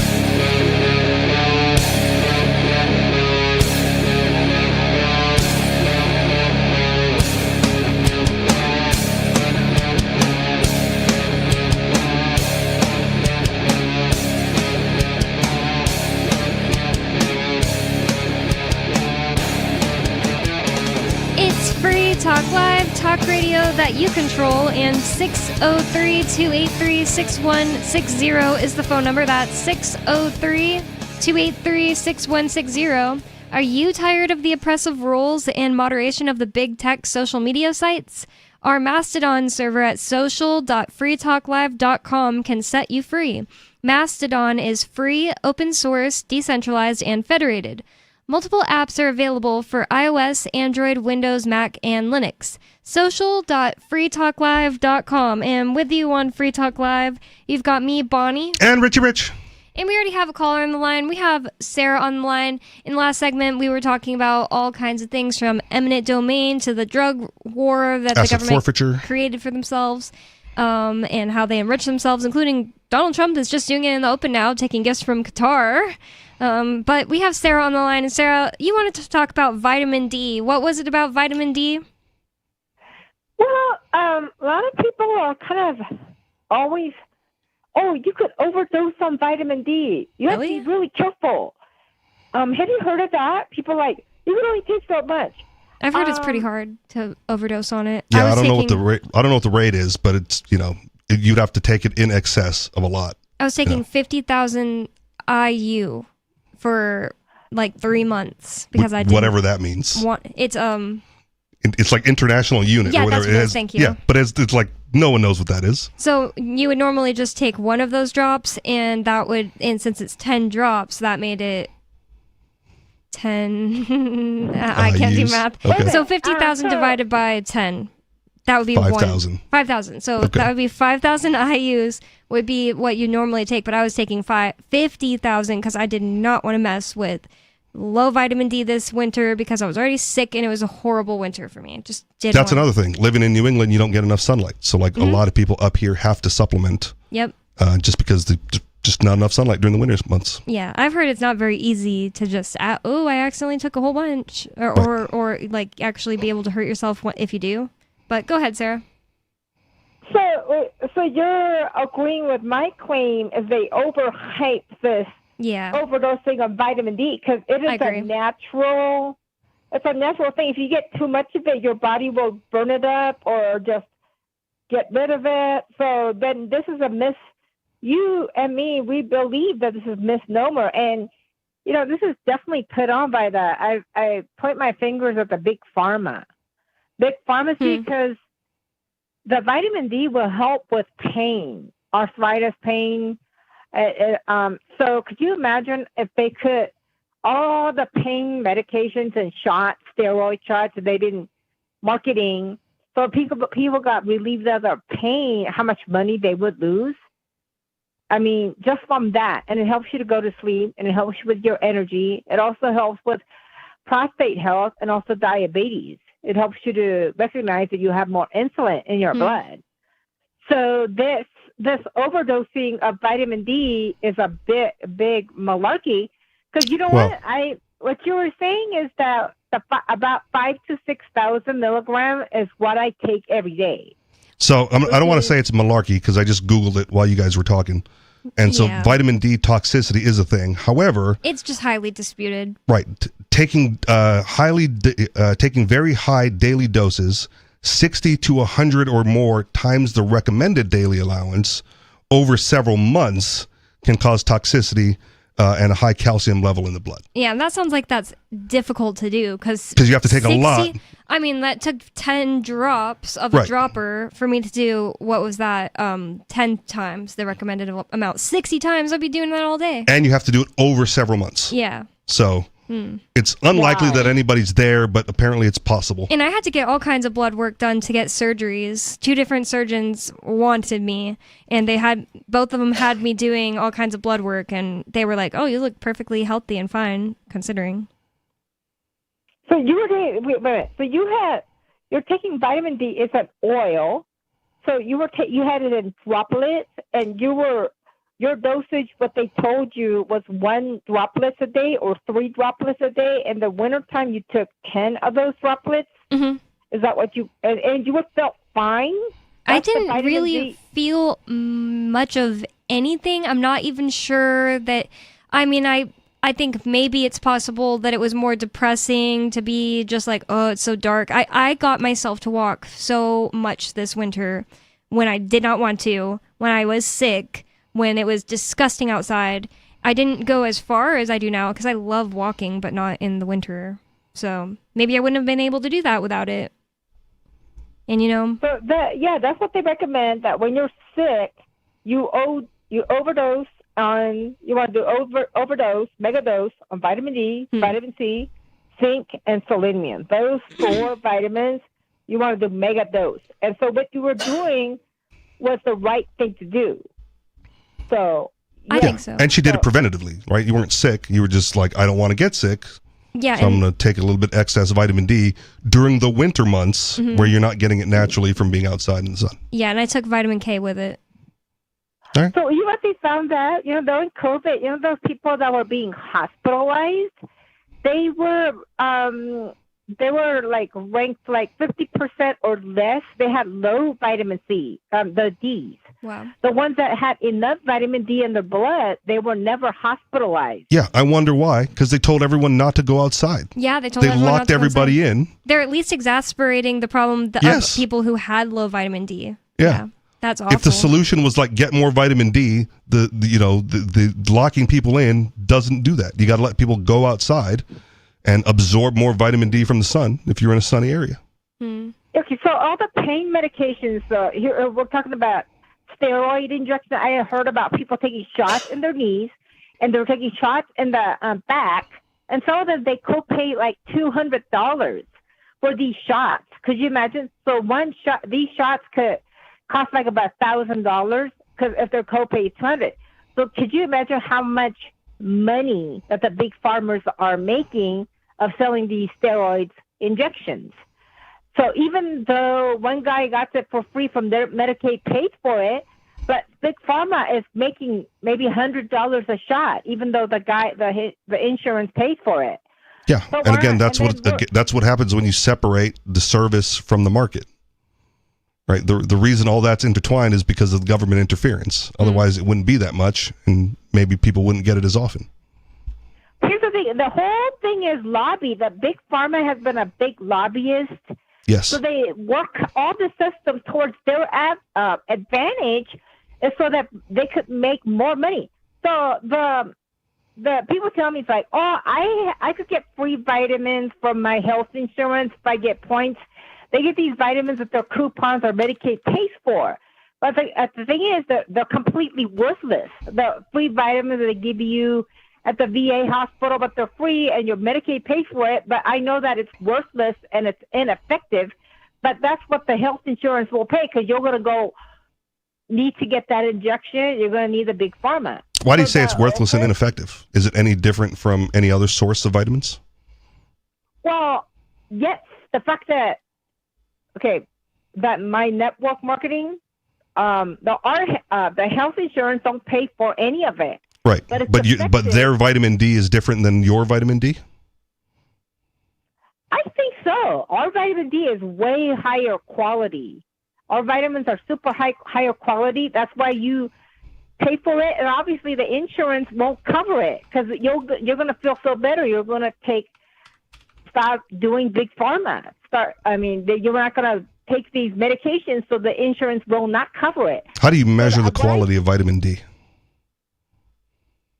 Well, I just I take it, and I just know that I take the other vitamin D's will work, but I think I've been taking it, and it's a gel. It's like an oil and a capsule, and I think it's really effective. And you're obviously biased. I'm saying, is there a scientific measure for vitamin D quality? So I went to the website. I get mine from Health Natura, and theirs says theirs is from pure D3 crystals to prevent any potential cross-contamination. It says the most common form of vitamin D3 oil is a cheap corn oil or olive oil base, of which tend to go rancid easily. So that has more to do with the fact that these people are using a MCT versus a cheap corn oil or olive oil base that goes rancid. And they usually have preservatives. And yeah, so I don't know. They don't really explain why their D is better. Okay. My D's better. It sounded funny as soon as I said it. I started to smile as I was saying it. Yeah, have you noticed that they don't really pay for chiropractic? Does the insurance pay for chiropractic and massage therapy and acupuncture? I don't know if they do, but chiropractors are one of the kind of outside the system groups that really fought for themselves against the ADEA. Depends how good insurance you have and what union you joined. Probably does, yeah. They might. If you're a stevedore, you're probably covered with chiropractors. But are they going to cover energy healing? Probably not. Are they going to cover Reiki? Are they going to cover something like probably Wilhelm not. Reich technologies? Probably not. They cover the stuff that works. Well, how about this? How about they cover the things that help the big pharma make more money? It's all about them, because they went into the lobby and they just twisted everything, so everything is about selling more drugs for them. Yeah, but if you talk to anti-chiropractor people, those people think that chiropractors are like a quack science, and because they're less regulated, can do more damage if you don't find a really good one. And there's again anecdotal evidence of people getting injured, severe injuries by going to chiropractors for adjustments. Yeah, it terrifies me, but right, I still get it done anyway. They give you a back injury or a neck injury and you can't recover from it or whatever. I asked my chiropractor, have you ever injured anybody? And he said no. It's the right answer, regardless of the truth. Oh my gosh. But again, they alleviate the pain, relieve the pressure from the joints, and they help with the pain. So then it's less pain medication that people have to buy. And that's what the pro chiropractor people would say, right? We do this naturally, so you don't have to get on the pain medications. But you got to go in every month. So, you got to go in every 4 weeks for an adjustment. Well, doctors definitely harmed me more this year than my chiropractor. I'll say that. But you're either on pain medications, whatever the copay is, or you're $100 a month on a chiropractor because you got to continuously get an adjustment. Mm-hmm. I want a final solution bad phrasing, but I want something that like one thing cures about- it and is done. I don't one want to thing have to keep, remedying it. A good chiropractor is they should teach you like some lifestyle things. Like one thing, literally, I'm just thinking about it because we're talking about it, is like I'm probably always going to have like some back pain. I was in a crazy car accident when I was 17, and my chiropractor told me about just freaking moving my shoulders around to make it stop. And I was like, why did I never just think about that? And that genuinely helps. Taking a Percocet is not going to just make my back not hurt. In fact, they found out. No, they found out that it's not necessarily even better than placebo for back pain. Okay, all right. Yeah, and not just Percocet, but like I think a bunch of them. Yeah, I think that a lot of the pain med thing is just like you feel that nice feeling, and then your placebo kicks in. It's like, oh, and the pain's gone too, right? Because like honestly, this whole week I've been on Vicodin.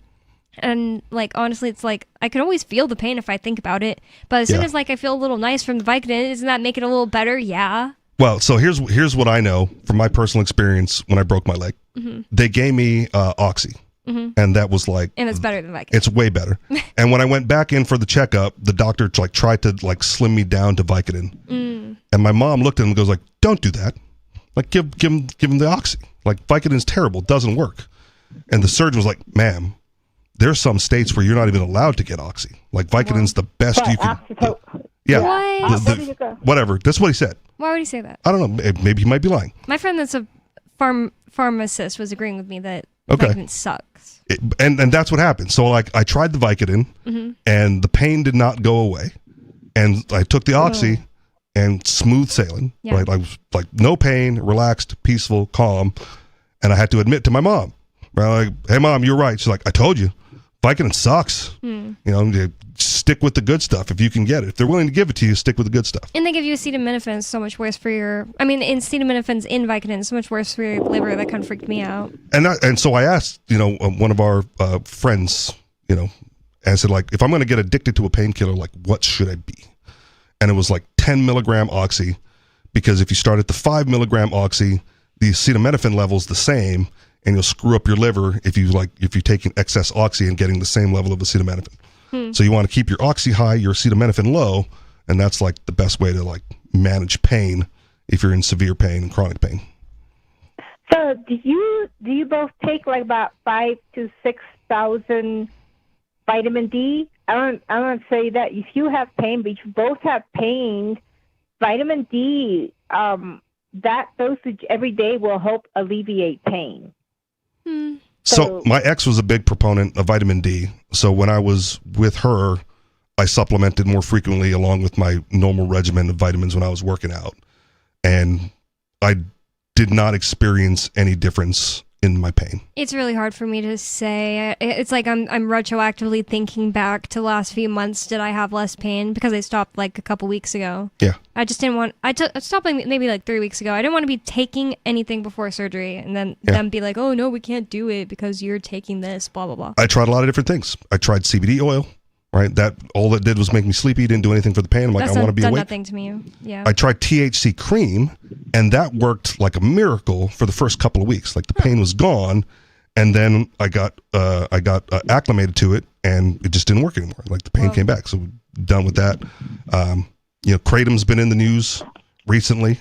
I tried Kratom, did not work for me either. But you know what did work? What? Oxy, like completely gone. Well, like that's people it. Often tell me that marijuana helps them with pain, and it's never helped me with pain ever. Yeah. Like people, it's never even like helped me if I had like a headache and I thought, oh, I'm gonna smoke tonight, and then maybe the headache will go away. No, not at all. Like, well, and I don't want to people claim smoke that. it, but presumably the cream has the same stuff, right? The CBD oil has the same stuff, right? So it's like I'll do the topical stuff. I just don't want to smoke it. It's not my thing. But I mean, are you talking about oxycodone? Yeah. I think it's banned from New Mexico. See, you can't get it in New Mexico. That's what I'm thinking. Isn't it heroin based or something like that? It is an opioid. I don't know what It's an opioid, so it's That's like a it, mini that's it, heroin. Opioid. Yeah, Yeah, it's illegal in our New Mexico. which is They foolish do because that it works. It's the best. It is the best. If It you is have the to do absolute it. best if you have chronic pain. I'm glad they didn't give it to me because mine's like a couple weeks thing, and then I'm just gonna have to get off it. Well, do you have an addictive personality though?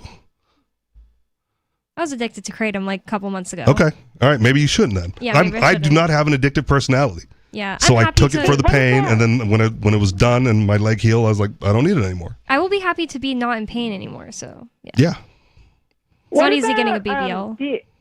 Acupuncture. Do you think that might help you? No, I did that too when I threw my back out. You did acupuncture? Yeah, again, my ex was like, she didn't do Reiki, but she did the energy healing stuff, and like, yeah, oh yes, baby, it's totally working. When we're together, but it's Totally BS. working. Totally working when we were a couple. As soon as we broke up, it's nonsense. Well, you know what? Oxycodone, I think our state sued the Walgreens or people that were dispensing it because people were addicted. And what happens is that when I get Why the off Walgreens Oxycodone, though? they Wouldn't it be run out. more of this fault of the doctors, like giving it out to people who don't need it? Maybe. I don't know who they got sued. I don't know if it's the Personal CVS choice. or the doctor particularly. But what happens is that people, they stop. They can't get the oxycodone. They ran out and started on heroin. Yeah, that it's sounds the like opiate that's what would happen to derivative. be worse. That because people go get heroin instead. Yeah, so just don't run out and don't restrict it for people. If they want to take it, it's a personal choice. Let them have it. But you got off of it when your legs healed up, when your pain starts hurting. Yeah. Other people, they can't quit. They go run out and buy street drugs. Yeah, that is not my problem or my concern. I don't even think it's fair to say they can't. They can if Richie Rich can. I think that most people could quit drugs and they don't want to. Okay. I mean, I hear you, but it's the chemical dependency, I think, is more of a problem than the psychological dependency. Yeah, I was chemically addicted to kratom for sure. Like I was getting withdrawal symptoms when I tried to stop too fast, and I just did it. Yeah. And not I just everybody's did like kratom. that. No, I'm just kidding. I just did. I got off of it. I did the quitting. How's your back injury now? You said that you had a wrecked your back or something. How is your back injury doing better? Me or Richie? You got into the accident and hurt your back. You. Oh, I thought you also hurt your back. It's just always going to kind of hurt. It's like almost every single day. My upper left shoulder / back / neck area hurts, and it's like I think it might be somewhat of a referral pain. Peebles Mountaineer, he has like given me a massage before, and he said he thinks that it's possible that it's actually my lower back that's hurt, and then it hurts the upper back. He's a professional massage therapist. I'm He's sure not he just, is. Like, let me rub your back. No, he's a professional. Hey, Bonnie. He is he's a professional. I know. They don't. Yeah. He also gives BBLs. What did he recommend? What did he recommend? The chiropractor? What did he I'm pretty recommend sure for you? Most massage therapists would probably recommend more massages. I'm pretty sure that's what he did. It was years ago. Physical therapy. And I probably should go to a massage person like often. I just like to keep it in the community, so I'm always like just going to some random person in Keene sounds like but there's no like free staters that are massage therapists in Keene. I would love to just go to Jane and his wife whenever I wanted, but it's like 45 minutes away, man. So I would say that, as far as a recommendation, this is not my personal recommendation. Like, talk to your doctor, but physical therapy is a big deal. Like, you hurt your back in an accident. I've had multiple back injuries throughout my life. And at one point, I had a stress fracture in my lower back. And so I did physical therapy. And part of the physical therapy was like, you got to build your core. Because the way to alleviate the pain in your lower back is to use your abs and your core muscles to compensate so that pressure's taken off your back. So if you have an injury, you have to build up the ancillary muscles to take the load off the injured muscle, while the injured muscle has time to heal and rebuild. And That makes sense. for me, the lower back was, you got to no matter what you're doing, you got to be like crunching your abs, and then your abs will take the load off your back, and your back will have time to heal. And that was part of physical therapy. A physical therapist helped me. I just don't want to talk about what it was, but helped me earlier this year in a way that no doctor was figuring out or giving me any relief from. So I do have a lot of respect for those people. Yep. And when I broke my leg, it was like, you got to build up your leg muscles, to give to make sure the bone has a chance to heal properly. Even after the surgery, they told me, like, don't just go and relax for all the time and just be like, I'm recovering. Like, get up and walk. Yep. A lot of the day, because you don't want to just atrophy laying around. Right. So I believe all that stuff makes sense. That was an interesting call, Sarah. Thanks for the call. If you'd like to call in, bring up whatever's on your mind, 603-283-6160. That's 603-283-6160. More Free Talk Live coming up.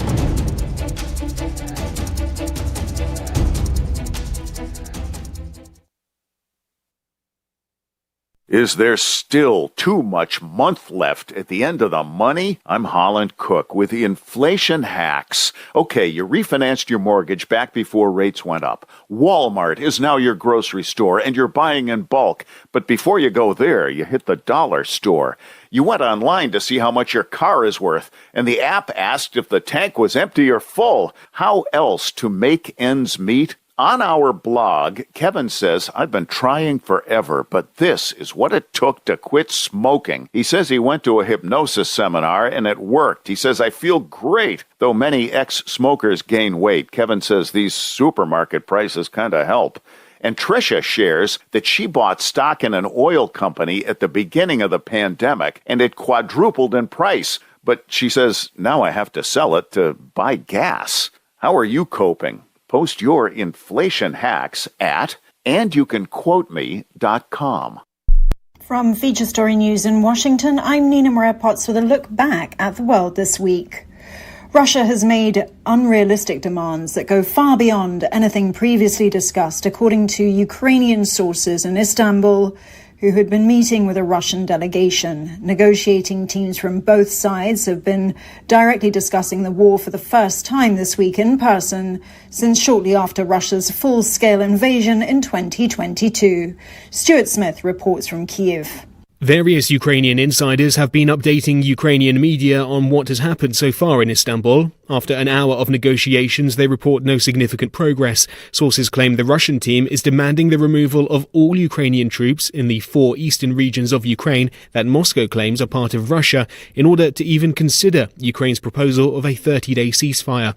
Hopes for the talks making substantial progress were dashed when Russia's President Putin refused to meet the Ukrainian president in Turkey, leading to an uncertain US President Donald Trump choosing not to go either.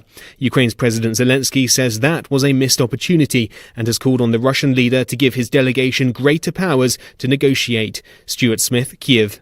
US President Donald Trump wrapped up his tour of the Middle East this week amid reports that Israeli strikes in northern Gaza killed some 100 people.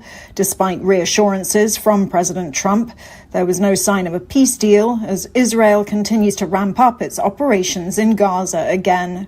US President Donald Trump announced a series of trade deals with Gulf states, including a record order of Boeing jets. The White House says Boeing and GE Aerospace secured a $96 billion agreement to sell Qatar Airways up to 210 aircraft. US correspondent Kate Fisher has more. The deal is Boeing's largest ever wide-body order and largest ever 787 order, according to the White House.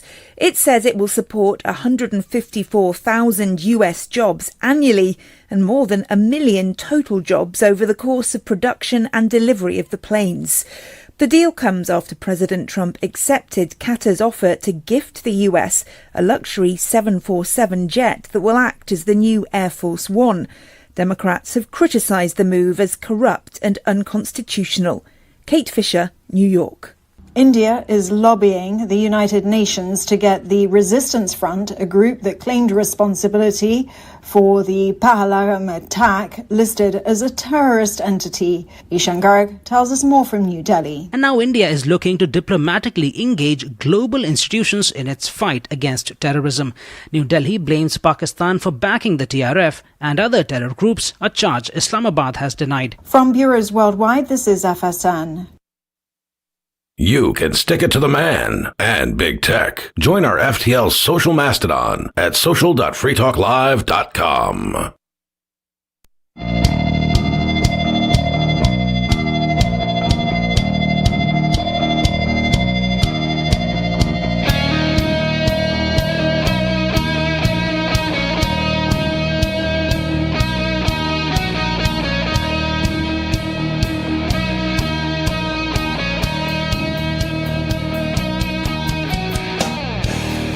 It's Free Talk Live, talk radio that you control. That means you can call in with whatever is on your mind. 603-283-6160. That's 603-283-6160 is the phone number.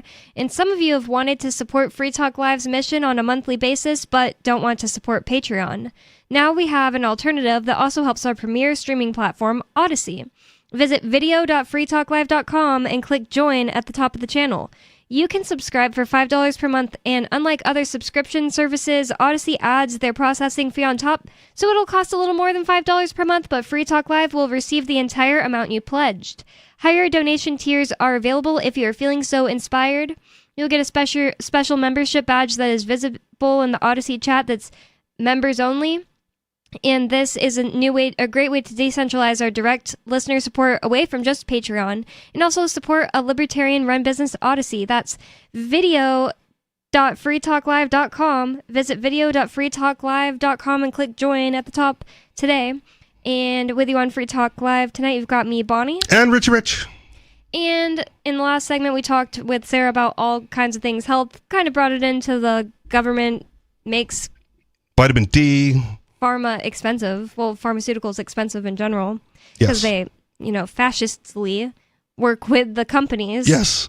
To inflate prices and, this thing is a human right. We have to make sure it exists. And the government somehow thinks, only this 1 or 2 or 3 businesses get to do it. And we're going to make sure it's extra expensive because the taxpayers will just pay for it.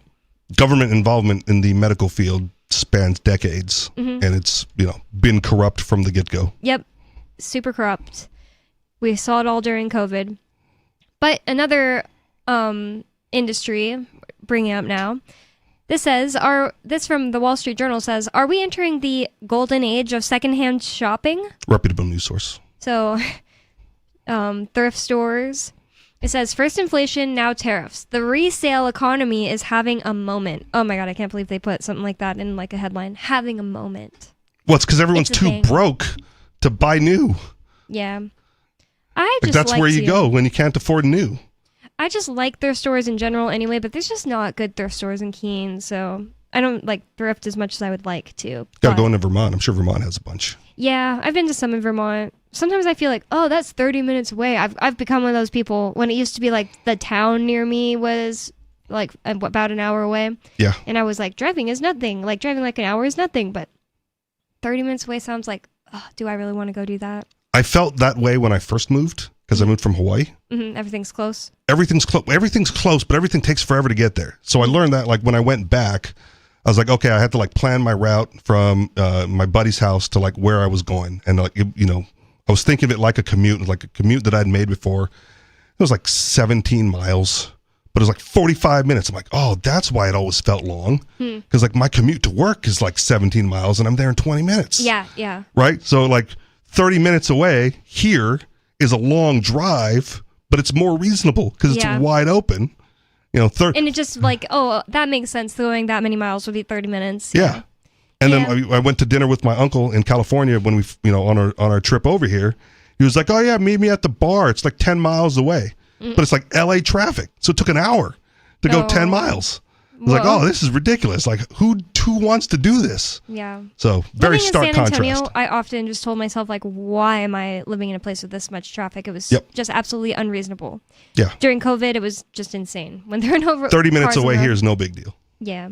So it says, Thrift Vintage Fashion's latest ad is apparently at the store. Like, I didn't know it's a store, so just pointing that out that these are 3 capitalized words. You're reading an advertisement editorial. Kind of, maybe. Thrift Vintage Fashion's latest ad is clear. Tariffs matter to fast fashion, not us. Interesting. I don't even know what that means. What does that mean? I'm wondering, I think that they're saying that like tariffs are going to make your you don't know what fast fashion is? So fast fashion is like cider and just like all these stores that you just buy clothes off the internet. It's all polyester. It all breaks in a few days. All right. It's like, I'm going to buy this for a birthday outfit. I'll only wear it once and it's just like crap that'll fall apart anyway. Or you don't even have to intend to wear it only once. But fast fashion is just like made in China crap, Shein.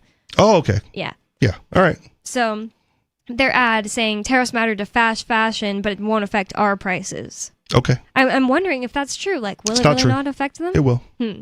Let's see. Let's see what they have to say about it. The past 2 months It's a secondary effect, but it will. The past 2 months have been the most lucrative ever for the Miami-based business, thrift vintage fashion. The family operation has been supplying retailers around the U.S. with pre-owned jeans, sweatshirts, and T-shirts since the early 90s. Sales were up 31% in March and 23% in April compared with the same months in 2024. Owner Ryan Frankel says, I can only attribute that to the tariff scare. Which, I mean, I did some things from being scared from tariffs. Like I bought a bunch of coffee. Okay. And then he just dropped all his Colombia tariffs or whatever he was doing to Colombia at the time. I don't remember if it was tariffs now. So the secondary effect, just for people listening, happens with competitors, right? So if an American company is competing with a Chinese company, the American company, in order to compete, has to keep their prices relatively close to the Chinese company, right? And then the tariffs get implemented and the Chinese prices rise.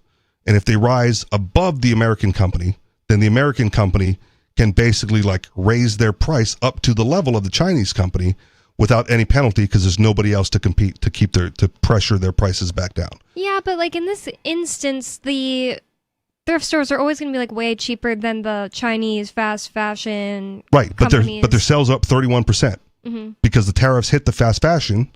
That makes these thrift stores a more viable option. So you think they'll raise the prices just because they can get more for it? Because they could. Look, demand's up 31%. If demand is up and supply remains the same, what's going to happen with prices? Right? Prices have to go up, or will be pressured up. Depending on how ethical the owner of the thrift shop is. Wow. They can artificially keep their prices low, but then they're going to run out of stock. The owner, the guy who said he can only attribute it to the tariff scares, posed atop a green shipping container for the brand's latest marketing campaign. Yeah. I mean, it's good marketing on him. Yeah. But like one of two things happens, right? Either people or the demand means you run out of stock if you keep supply the same and you don't do anything to your prices, or you raise the price to meet that demand. It says the resale economy has been growing steadily for years and experienced a bump during the pandemic thanks to inflation, which that already makes sense.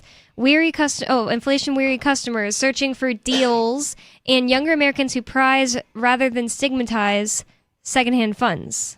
Has that not always been a thing? It's possible it hasn't always been a thing. Just like it feels like people my age and have always enjoyed thrifting. Like even when I was in like middle and high school, somebody would say like, "Oh, I love thrifting," or like, "Oh, we should go thrift shopping together." That's always been a thing in my life. Maybe it wasn't in yours.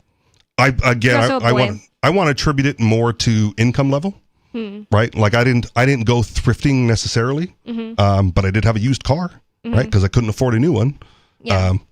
Most of my clothes were purchased from thrift stores because jeans are more comfortable broken in. So I didn't wear, but I also went to like private school, so I had a uniform. So I didn't buy a lot of clothes outside of that. You're also like a boy, so it's not just like a fun get together with your boys to go shopping. I don't think. Unless it was the video game store. Yeah. Yeah. So, yeah, I guess it used to be a stigmatized thing. According to this article, it used to be a stigmatized thing. Like, oh, you have to get your clothes at the thrift store. Yeah, but I mean, we'd go to the places we could afford, and if we couldn't afford it, we either didn't go or we have to like have the handout from the parents. Says concerns about tariff-induced price increases on clothing, homeware, baby gear, and more are poised to widen the demographic of the typical thrifter even further. Again, increased demand, same supply. Something has to give, and the easiest thing to give is you just raise the price.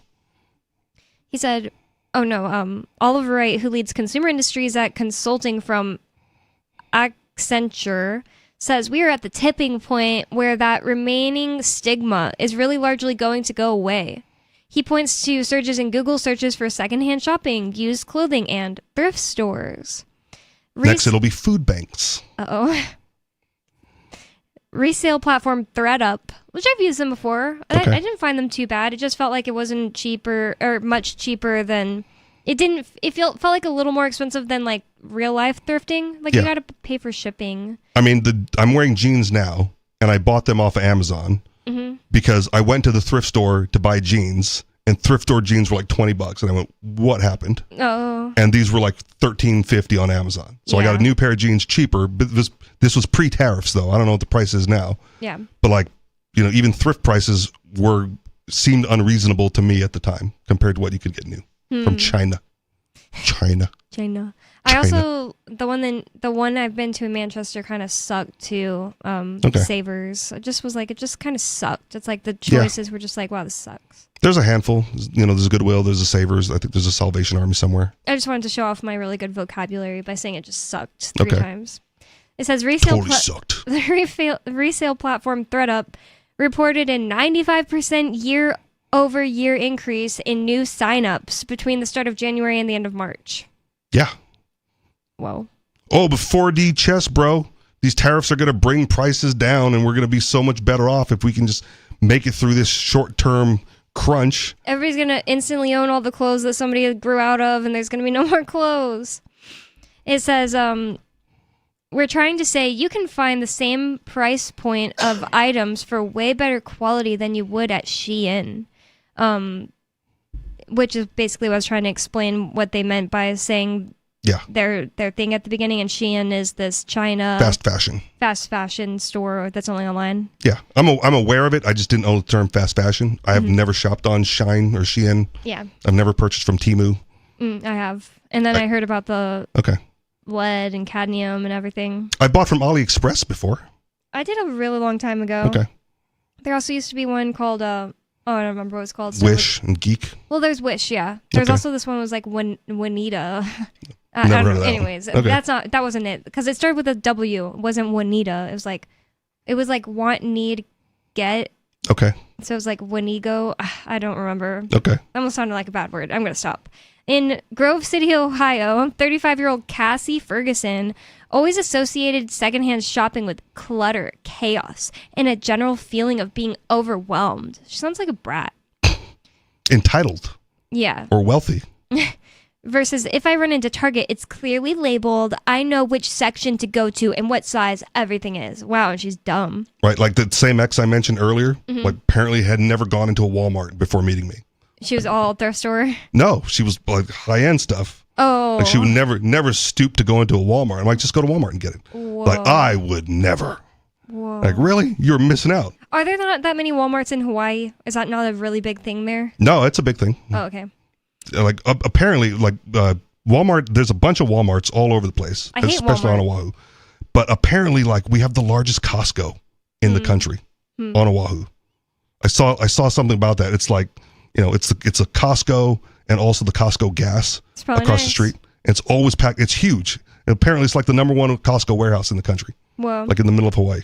I hate sorry. I almost said I hate Hawaii. No, I meant to say I hate It's fine too. I moved. Walmart. I don't hate Hawaii. Never been there, but I hate Walmart, but that doesn't mean if it was like the obvious choice to go grab something, I wouldn't just like go in. Okay. It sucks though. I mean, where's the hatred stem from?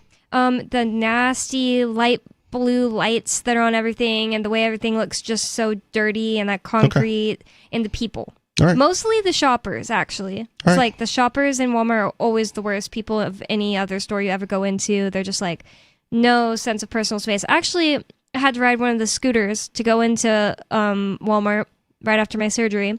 I was like, I actually have to, genuinely needed to.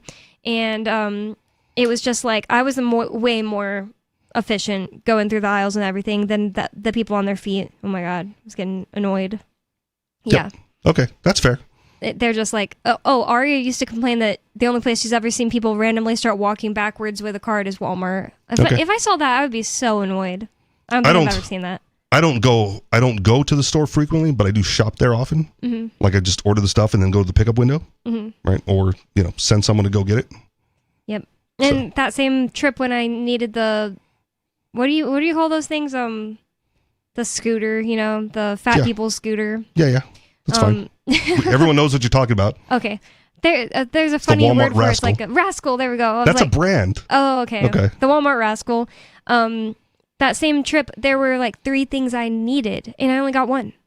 Because Walmart was out of it? Walmart just didn't have those other things. Okay. And if they were like out, that would be maybe more annoying, but I'm pretty sure that store just didn't have them. Okay. And That's so I was the just like, irony. Also, the irony of like new Walmart is they prided themselves on inventory management for so long that you don't expect things to be out of stock there. Mm-hmm.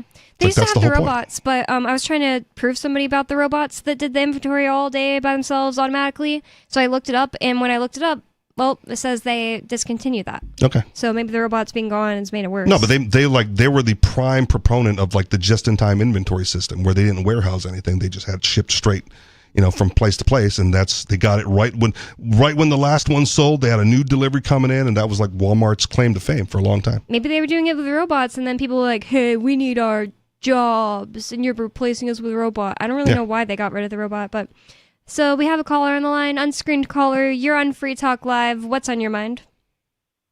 Well, one of my many claims to fame is that I had a one-on-one, face-to-face private conversation with two of the richest men in the world. In fact, they were the richest men, at least in the Western Hemisphere at the time that I talked to them. One being Sam Walton. Nice. The guy who started Walmart. Yeah. They still have his But, picture not- up in like the place where you go to get an interview in the Walmart, at least in the one in Cibolo, Texas I worked at. Like Dear Leader. And I was like, he looks like Ron Paul, so I was like, who is that? It's not Ron Paul. There's no way. You're saying the shoppers in Walmart are, I don't remember how you described them, but the employees are not much better. Yeah, I mean, there's like a Reddit thread, or there used to be a Tumblr, People of Walmart, and that was, just people taking pictures of all the weirdos that shop there. Yeah, it's like, oh no, I have to be next to a weirdo. Well, it kind of does affect you when you have to like maneuver around them, and like you're looking in the same aisle as them. Their kids are running around screaming. Kind of does affect you. Yeah, I get it, but the choice is to pay more elsewhere. The worst part about it, I should have mentioned probably first, is the fact that they do like biometric tracking of people who walk around in Walmarts now. Okay. It's like you walk into an aisle and they're just like watching you and recording your face. Okay. Not just recording your face, like recording your biometric data. So that's pretty bad. That's what they did to me a little more than a week ago. I was in a Walmart for my once every 3 years shopping trip and ended up in handcuffs. What? Wow. A week ago? Yeah. Why? Shoplifting. That's a good question. I want to know. I didn't get a citation. Indecent exposure. Well, wait a minute. You'd get a citation or go to jail for that. Yeah. So what was the charge, or were you just detained? Charge? What charge? I told you I didn't get a citation and I didn't go to jail. So what charge was there? Well, I'm asking you, why were you detained? Well, that's a good question. That question's never been answered. Okay. So you went into Walmart, you were just randomly approached, they cuffed you, and then eventually let you go, and that's all there is to this story. Well, no, obviously not. I'm like fill in the blanks, man.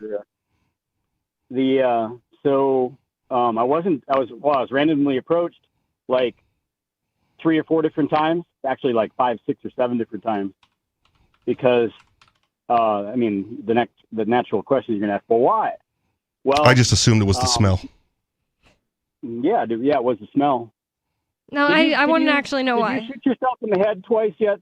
I want to know. I want to know. Why did they approach you? Did they say that they like recognize you from some, like maybe they thought you were a shoplifter? You and Skeeter can both take one shot. Well, they think that everybody is a shoplifter, don't they?